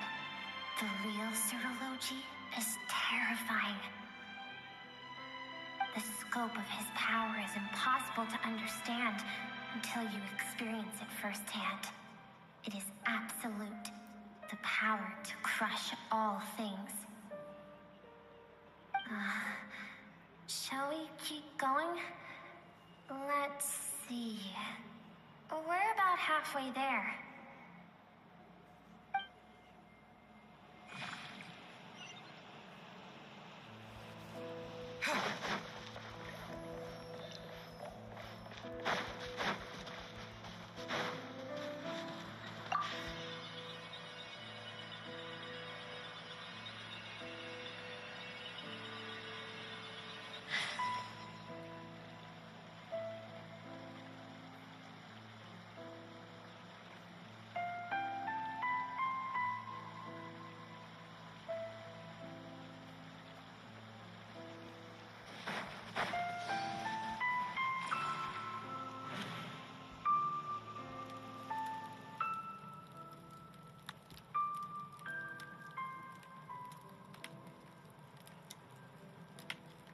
We've made it quite a ways already.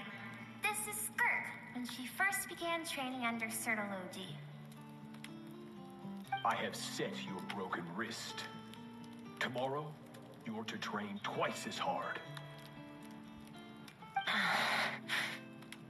No tears this time. Good. Attempting to garner sympathy through tears is a habit of the weak. A pitiful, useless ploy. Can I ask a question, Master? Why did you save me? I keep thinking, maybe it would be better if I had died. I wouldn't be haunted by that fire all the time. I wouldn't have to go on like this. I saved you because I have a plan for you. It has been too long since I fought a battle that demanded my full strength, and I hunger for it. Every so-called genius and prodigy I have faced has crumbled like sand underfoot. Before me, even fate bends the knee. So, I will teach you everything I know. Train you by whatever means necessary, in the hope that one day, you might surprise me. But I don't want to draw my sword against you, Master. What you want matters little. Among the boundless sea of stars, the cries of the weak are but faint murmurs that disappear into the void. You of all people know that well. Yes, Master. From that day forward, all she knew was grueling training, emptiness, and fatigue. After some time, her talent bloomed, and she gained control over her emotions, like her master. How should I put it? It was not that human emotion disappeared from her heart, but that reason came to dictate all she was allowed to feel. I suppose it was at this point that she became the Skirk you know today.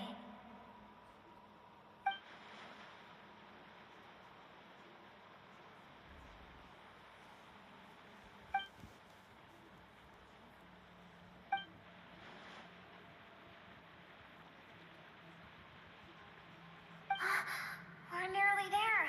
I almost don't want to reach the end. Well, shall we? This is the final stretch.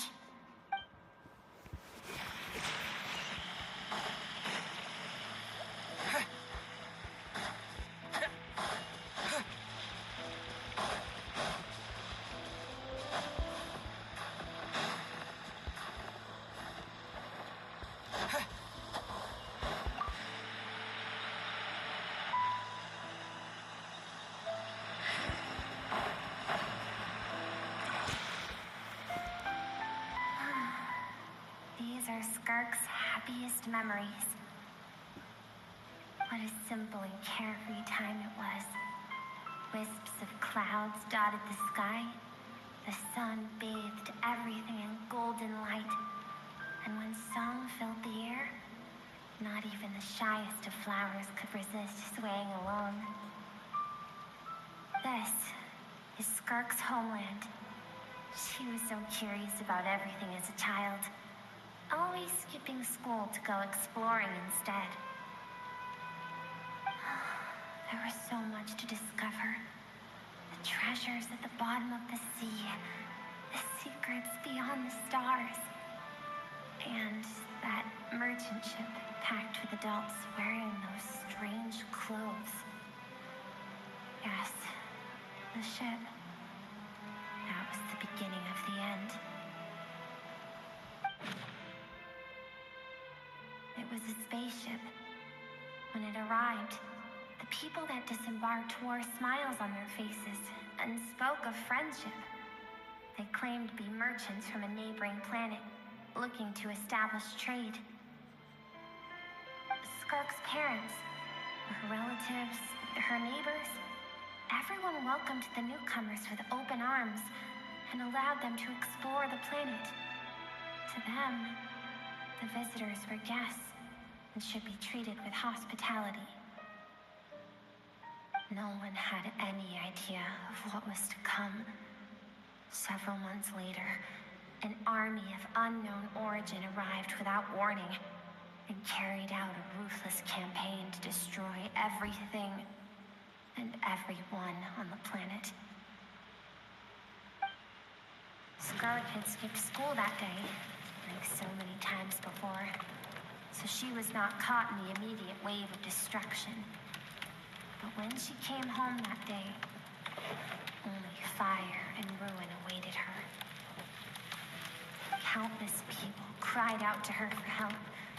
People she knew and loved. Friends and relatives. The little girl who lived next door. The shop owner with the bad leg. The bad-tempered teacher she had made fun of just that morning. Their lives were discarded like worthless trash as the fire consumed one life after another. Skirk was helpless. All she could do was run. And so she did. She kept running until an unexpected figure crossed her path. If Sertology hadn't been there in that moment, the fire would have claimed her life too. And there she would have remained, left to rot in the scorched earth, with no answer as to why any of this was happening.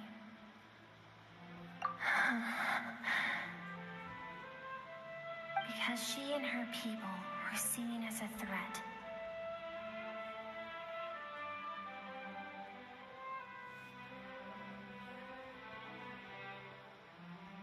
As the initial merchant ship explored the planet, they discovered that it hadn't always had the condition to support life. Yet there was evidence of human activity, even during the periods of extreme heat or cold in the past. Further research revealed that, over time, the people of this planet had evolved the ability to adapt to any type of environment or energy source. For that reason, the outsiders viewed them as a potential threat and decided to eliminate them before the threat could rear its head. And so, the army was called, and the so-called danger was wiped from the face of the planet. Senseless, isn't it? Deemed a threat because of a gift they didn't even know they had. Perhaps it was their own innocence and kindness that doomed them. But in the end, that was lost to the blaze as well. If those with power get to decide good and evil, then all you can trust in is the sword in your hand. And so, before death could claim her, she ran. She ran and never stopped. No one wants to relive their most painful moments. Well, that brings us to the end of the story. This is as far as we can go. Skirk is waiting over there. For both of us. Let's go to her. It's time to fulfill my purpose. And my greatest wish over all these years.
So all this, just so you could bring him here.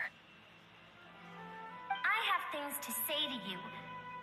Well, to me. I want someone to witness our reconciliation, even if it takes an argument to get there. And he's the best choice in this moment. Her suppressed emotional self. The version of herself she keeps locked in the recesses of her mind, stifled by reason. All those rejected impulses, those discarded aspects of your past selves, they are a part of me now. I am who you used to be. Someone you have refused to face for too long. So, I came to face you instead. You're wrong. I've faced you all along. And that's exactly why I keep you locked here. Your existence makes me weak. Moments of joy and longing are when we are most vulnerable. Don't forget, it was a penchant for goodness over reason that doomed our homeland in the first place. The vastness of the universe renders everything insignificant. Our feelings most of all. Even so, learning from the mistakes of the past doesn't have to mean erasing everything. Strip yourself of your so-called weaknesses, emotions like kindness and empathy, and what makes you any different from the ruthless soldiers who slaughtered our people? The difference is that I'm doing what is right, what is necessary. I allow you to exist, but with limited freedom. That is the greatest kindness I can offer. I've shouldered everything you couldn't carry.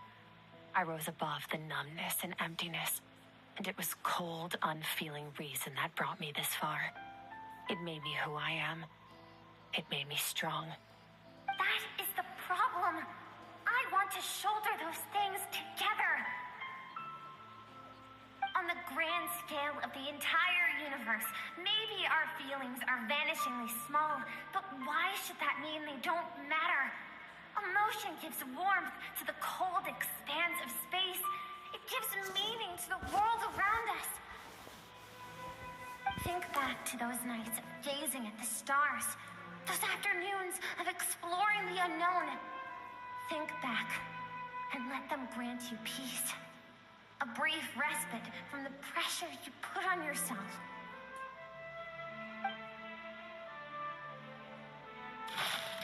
That isn't what we need. Exactly what we need.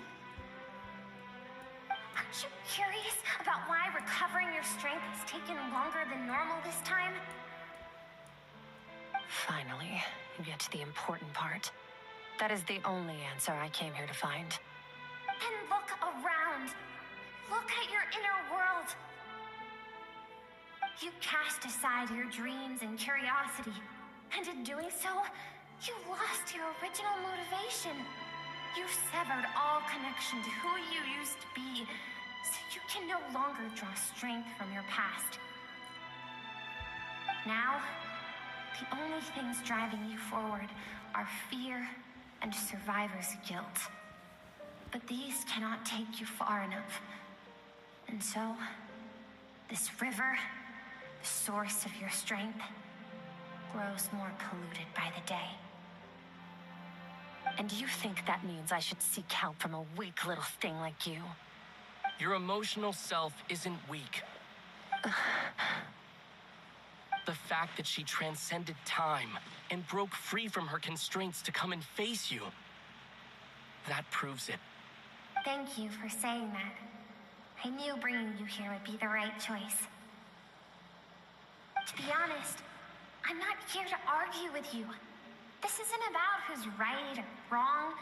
And in fact, I agree that in order to make it through the wake of that tragedy, we had to distance ourselves from the pain through reason over emotion.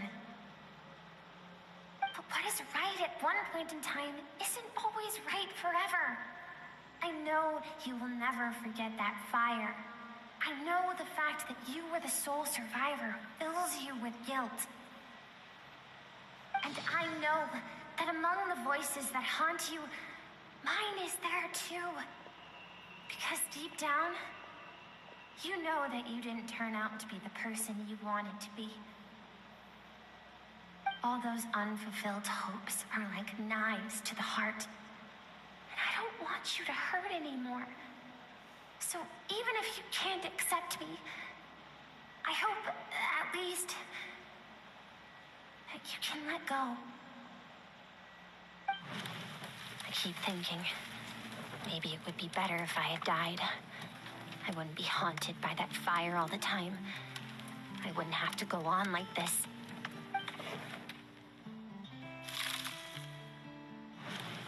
Your dad and I, we're not afraid to stare death in the face, but we need you to survive.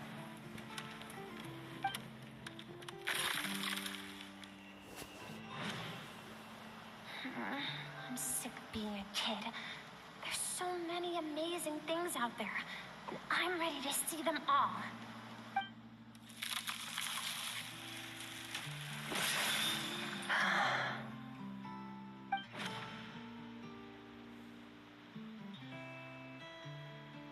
I remember.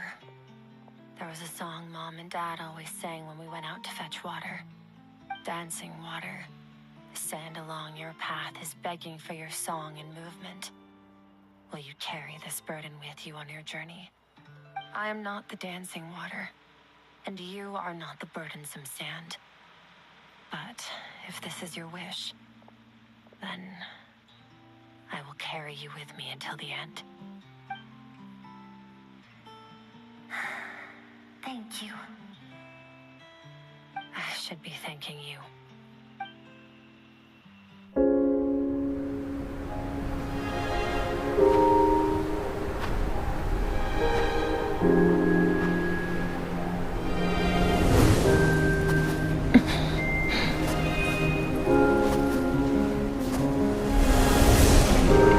Run, Skirk, run! Remember, leave no one alive! Heed my words, Skirk. Let fear take root in your soul. Did you survive? Why was it only you? Skirk, did you become a positive light in this world?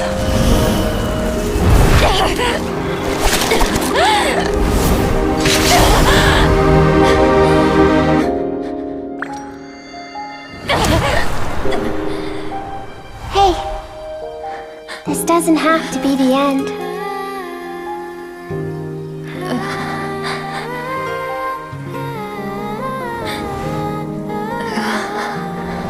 Life is a gift. Don't let darkness claim it.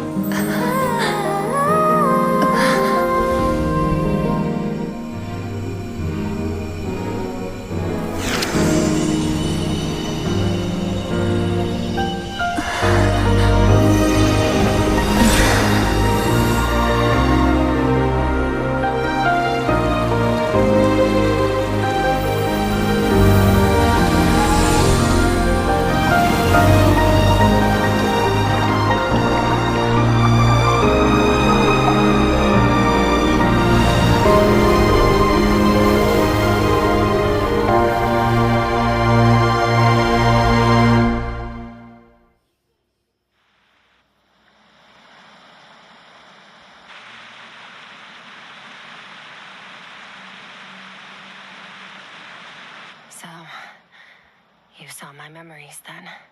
I once asked my master if survival of the strongest was the law of the universe. He said no. But in a world without order, those with no moral boundaries tend to be the ones who survive. That's why, after hearing his answer, an idea came to mind. An idea that, one day, I would create a new world order. One in which there would never be another tragedy like that fire. One in which power was not the law of the land. But that means I must defeat him. Because my master, Sirtologi, is, at the core, a defier of all rules and order.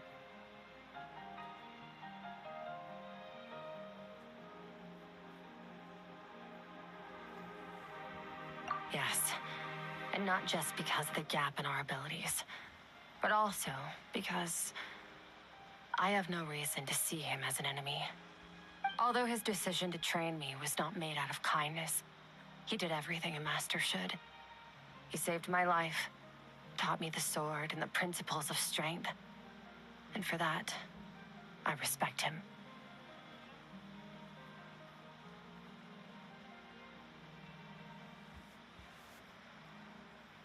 I know. And it's not something I want. But Master never goes back on his word. I have to treat everything he says as a promise. He's no longer into that. But he sends me messages through the abyss every now and then. Most of them are simple greetings, or an answer to one of my questions.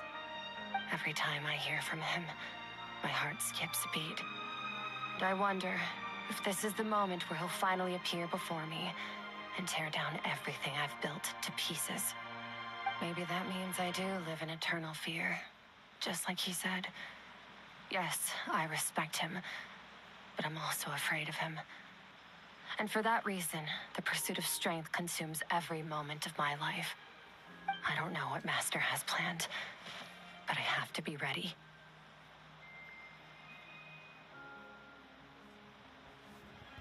Help me? Why? This isn't your fight. Because if we want to build the world we both want to see, everyone has to be willing to fight for it. If we all do our part, we can make the entire universe a kinder place.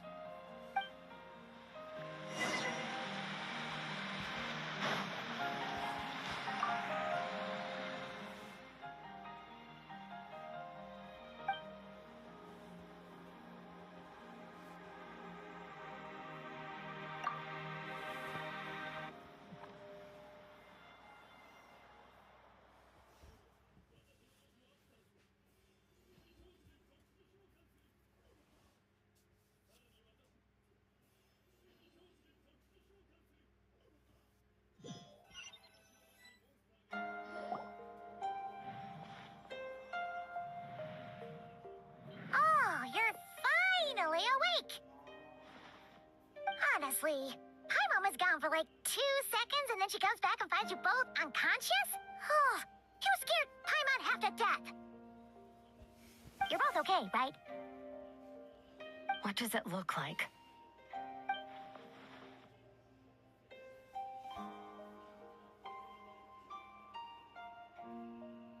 Only water from the source can cleanse the rot and filth that flows from the past into the future. I taught you to incorporate the experiences from your journey into how you fight. I suppose what happened today will become an inseparable part of who I am. Okay, so Paimon feels like she's missing some important context. But whatever. Paimon brought back tons of delicious snacks. Let's dig in.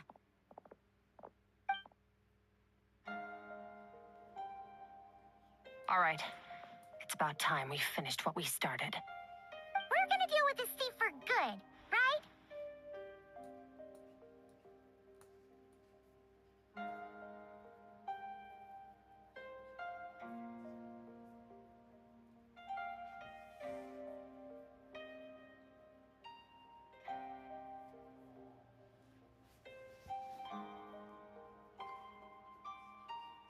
This time, I'm not going to tell you to hold back. But having digested even more power in the meantime, he's going to be tougher than before. The good news is, we have no reason to pull our punches this time. So, let's go. Same place as last time.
The all-devouring narwhal changed into? How come he knows that, too? Really? So, you're telling Paimon that giant whale and this guy can both turn into the Faun? How does that work? It's a subconscious instinct. Any intelligent being who longs for his level of strength is bound to mimic his appearance. It's a natural response after encountering someone as powerful as Master. To them, he represents ultimate power. We know the person before us has encountered Master, and we know he stole a portion of my power. So it's not surprising that he would assume this form. Okay. Oh, the closer Paimon looks, the more intimidating it gets. Nervalette isn't here this time, so it's up to us. He won't have the nerve to steal again after we're done with him. Let's teach this guy a lesson.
of my power.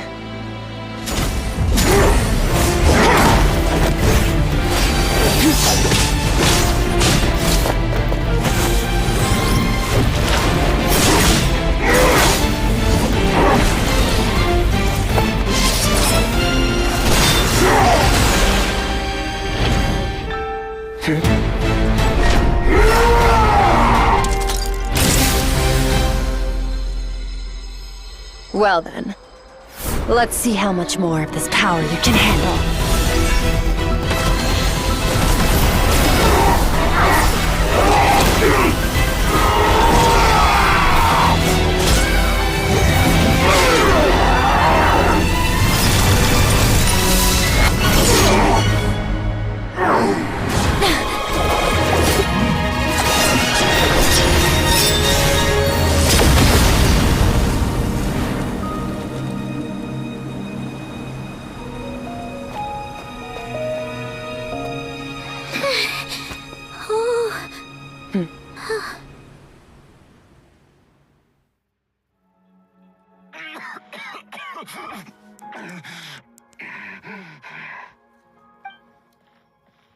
Well, have you come to your senses? You saw that my body was at its limit. So, you deliberately channeled your power into me, knowing that it would destroy my shell from within. Such power, such keen battle instincts. So you must be... Skirk, Sertologi's disciple. How long has it been? How long has he been away from Tevat? Hundreds of years. Hundreds? Sorry. It's a lot to take in. I should introduce myself. I am Skofnungar, a friend of your master and one of his followers. This is the first time I've heard your name, Skirk. But hundreds of years ago, I knew you existed. And I knew you would come here. Hundreds of years ago? Sounds like you and Master have quite the history. Care to tell us about it? Of course. Might as well take advantage of a clear head while I can. The story starts a long, long time ago. I was born into a noble family in Conria. As the eldest son, I was set to inherit our title. But I contracted an incurable illness as a child, and everyone gave up on me. I trained the sword harder than anyone else, defeated all of my peers. But it was all in vain. When other people looked at me, all I saw in their eyes was pity or a strange glee in my misfortune. Even my parents were just waiting for me to die. Over time, my heart hardened, and I became aimless. That was the point where I met your master, Sertologi. We were similar in age, but different in background.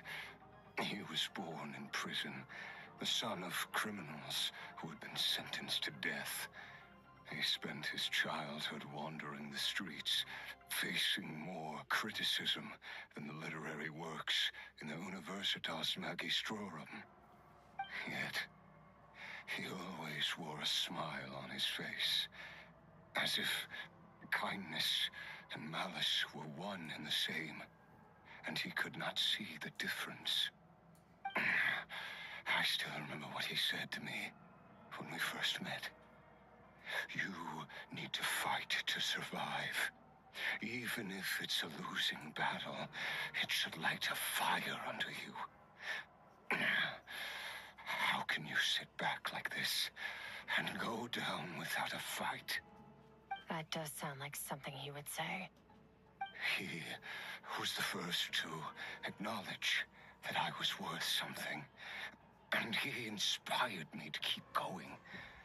When we sparred together, it was the first time I'd actually felt the thrill of combat. When I was 10, he stole forbidden research materials and managed to cure my illness. It was like there was nothing in this world he couldn't accomplish. When it came to the human form, he was always intent on pushing the boundaries of possibility. But somewhere along the way, I fell behind. My talents were nothing compared to his. And at some point, I realized he had pulled so far ahead, I was too embarrassed to even ask him to spar. After his grand endeavor was successful, he sought me out and said to me, "This planet no longer holds anything of interest to me, so I'm leaving. But first, I have an offer. I can use a power I have just refined to break the curse of immortality for you. Your death was once what we worked so hard to prevent. But the immortality you now face is a different kind of pain altogether." I'll pass. Immortality doesn't sound so bad to me. Since I can't die, it means I have an infinite amount of time to get stronger. Maybe I'll finally catch up to you one day, and we can spar like we used to. Are you sure? I cannot say when I will return. Your body, or rather, your soul, might not be able to withstand this curse. All I can do is try. After all, a wise man once told me, people need to fight for their own survival. Wise indeed. Nevertheless, if you grow weary of the pain of immortality and wish to experience a good sparring match before you wither away, seek out my disciple. Disciple? Never thought I'd hear that word coming from you. Nor I. But Vedifenir said I was destined to find a disciple out there in the universe and bring her to that. You know as well as I, Vedifenir's prophecies are never wrong. Well, now I'm curious about who this disciple of yours will be. All Vedifenir said was that one day, the stars shall bow in her honor. Sounds pretty impressive. Of course. Only the most outstanding people would have the right to become my disciple.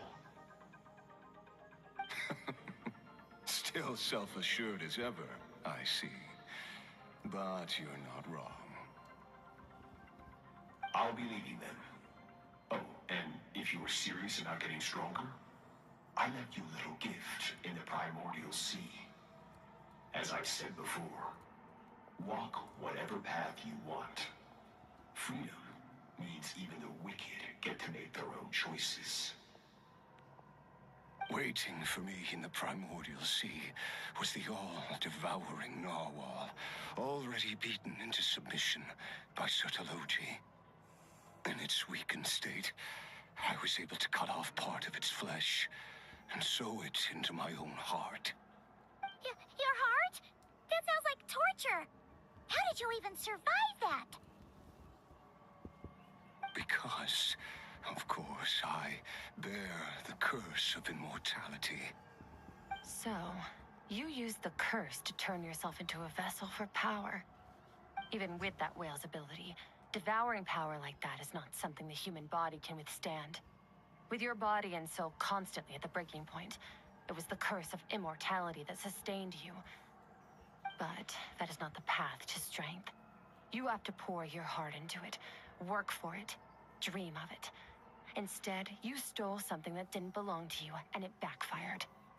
You're right. I should have known better, but I had already pushed myself to my limits. And he was still miles ahead of me. So I had to take a leap of faith. I miss your master. I miss the days when we were all together, troublemakers without a home. I don't regret the choice I made. But if you'll allow it, I do want to apologize. To both of you. After the beating we just gave you, I think we can call it even. You're an interesting one as well. Sertologi's disciple. That's a lot to live up to. It can't have been an easy experience. I know what he's like.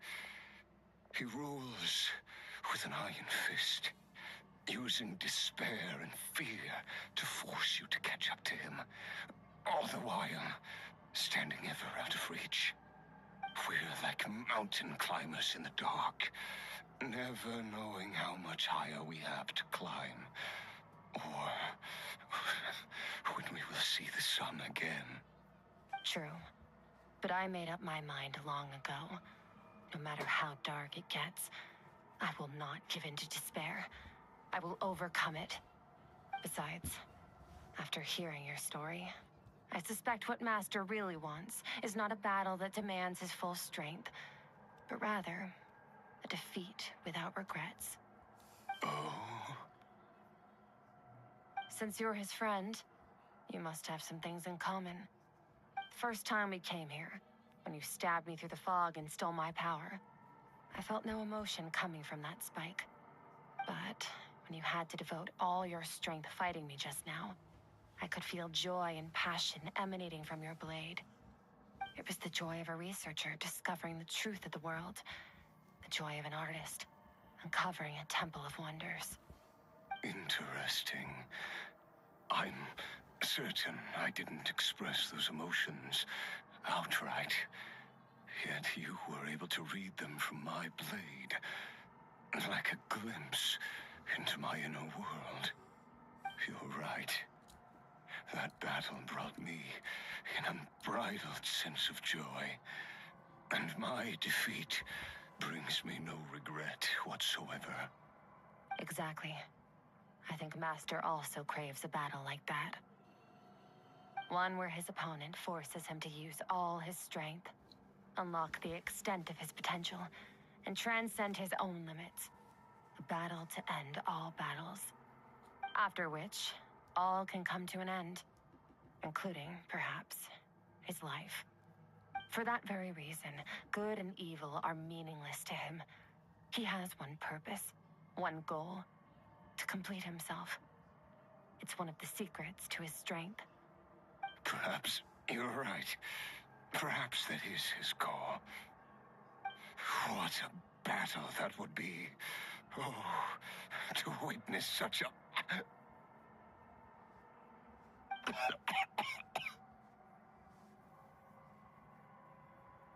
you okay?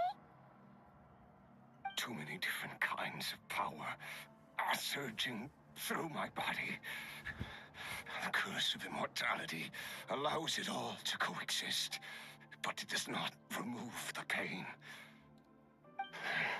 I won't be able to hold on to my sanity for much longer. What a shame. I would have loved to witness that battle. Sertologi once offered to free me from this curse. Now, I must ask that of you, Skirk. Can you release me from the pain? I can, but not through death, if that's what you were hoping for. It's not a suitable punishment for your crime. As an alternative, I can take your consciousness, along with all the power you've consumed, and smash it to pieces. The impurities will dissipate, and under the curse of immortality, your mind and body will regenerate. When that process is complete, you will be back to who you were before, no longer tortured by powers you can't control. But it will be a time-consuming and painful process. The decision is yours to make. I accept. And who knows? Perhaps I'll wake up in time to witness your great battle with Sertology. I have faith that you'll be able to stand against him one day. Though I know it'll be a long and arduous road.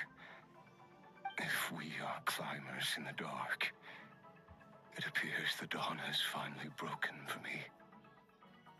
But your ascent continues. At least, it looks like you are not alone on your journey. I will reach the top of this mountain, no matter what it takes. And you, Skofnunger, will be my witness at the end of all things. That's finally over. Let's get out of here. At least we don't have to make a mad dash for the exit like last time.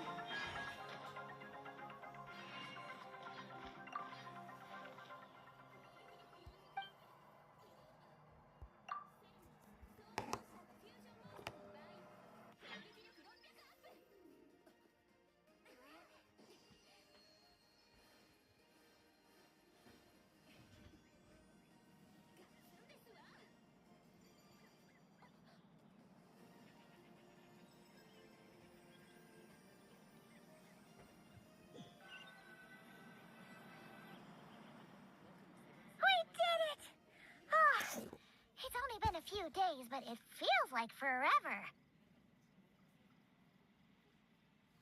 Once again, we've proved there's nothing we can't overcome. We're just that awesome.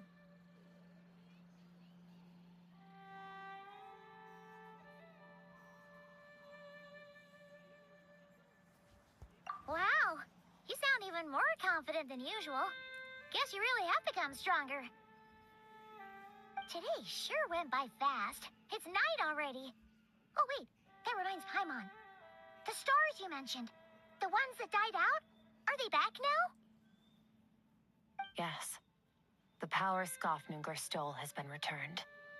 So, the stars have regained their light. Great! It's crazy that you even noticed their light was gone. There are so many stars in the sky. If a few disappeared, Paimon definitely wouldn't be able to tell. I suppose it's because I have gazed upon this sky for centuries. The false stars, hanging in the meticulously planned sky, glittering with rotten light. It's not real. And yet, it is for that very reason that I can look upon it and enjoy the momentary peace it brings.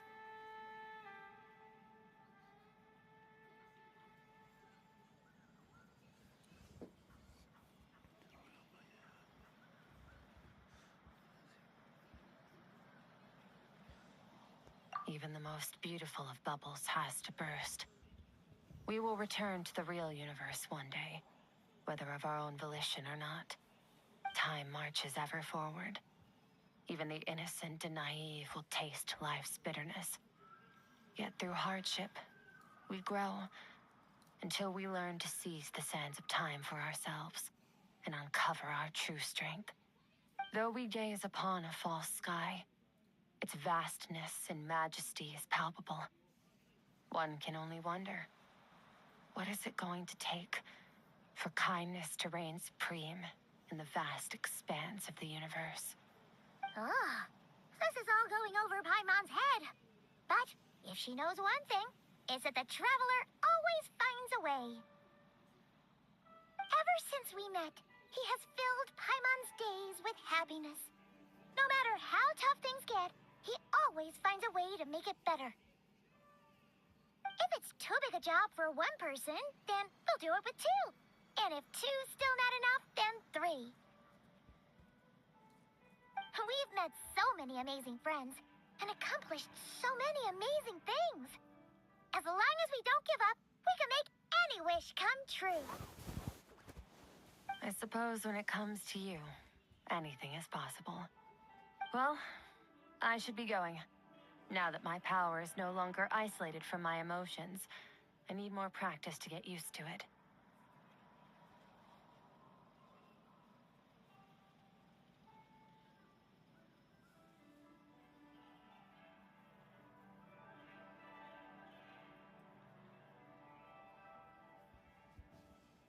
I suppose fate will decide.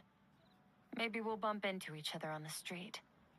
Or maybe we'll reunite on a different planet entirely. Regardless, reunions and partings are but passing moments. More than anything, I hope that at the end of this journey, wherever it takes us, we stand in a world reborn. One without war, pain, or forced partings. One where new life can bloom, even where there was once nothing but scorched earth. For this, we must all work to become stronger.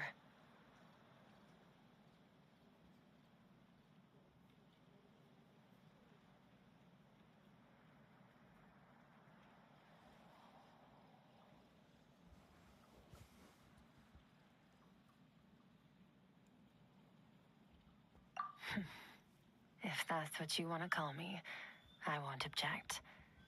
Goodbye. Bye!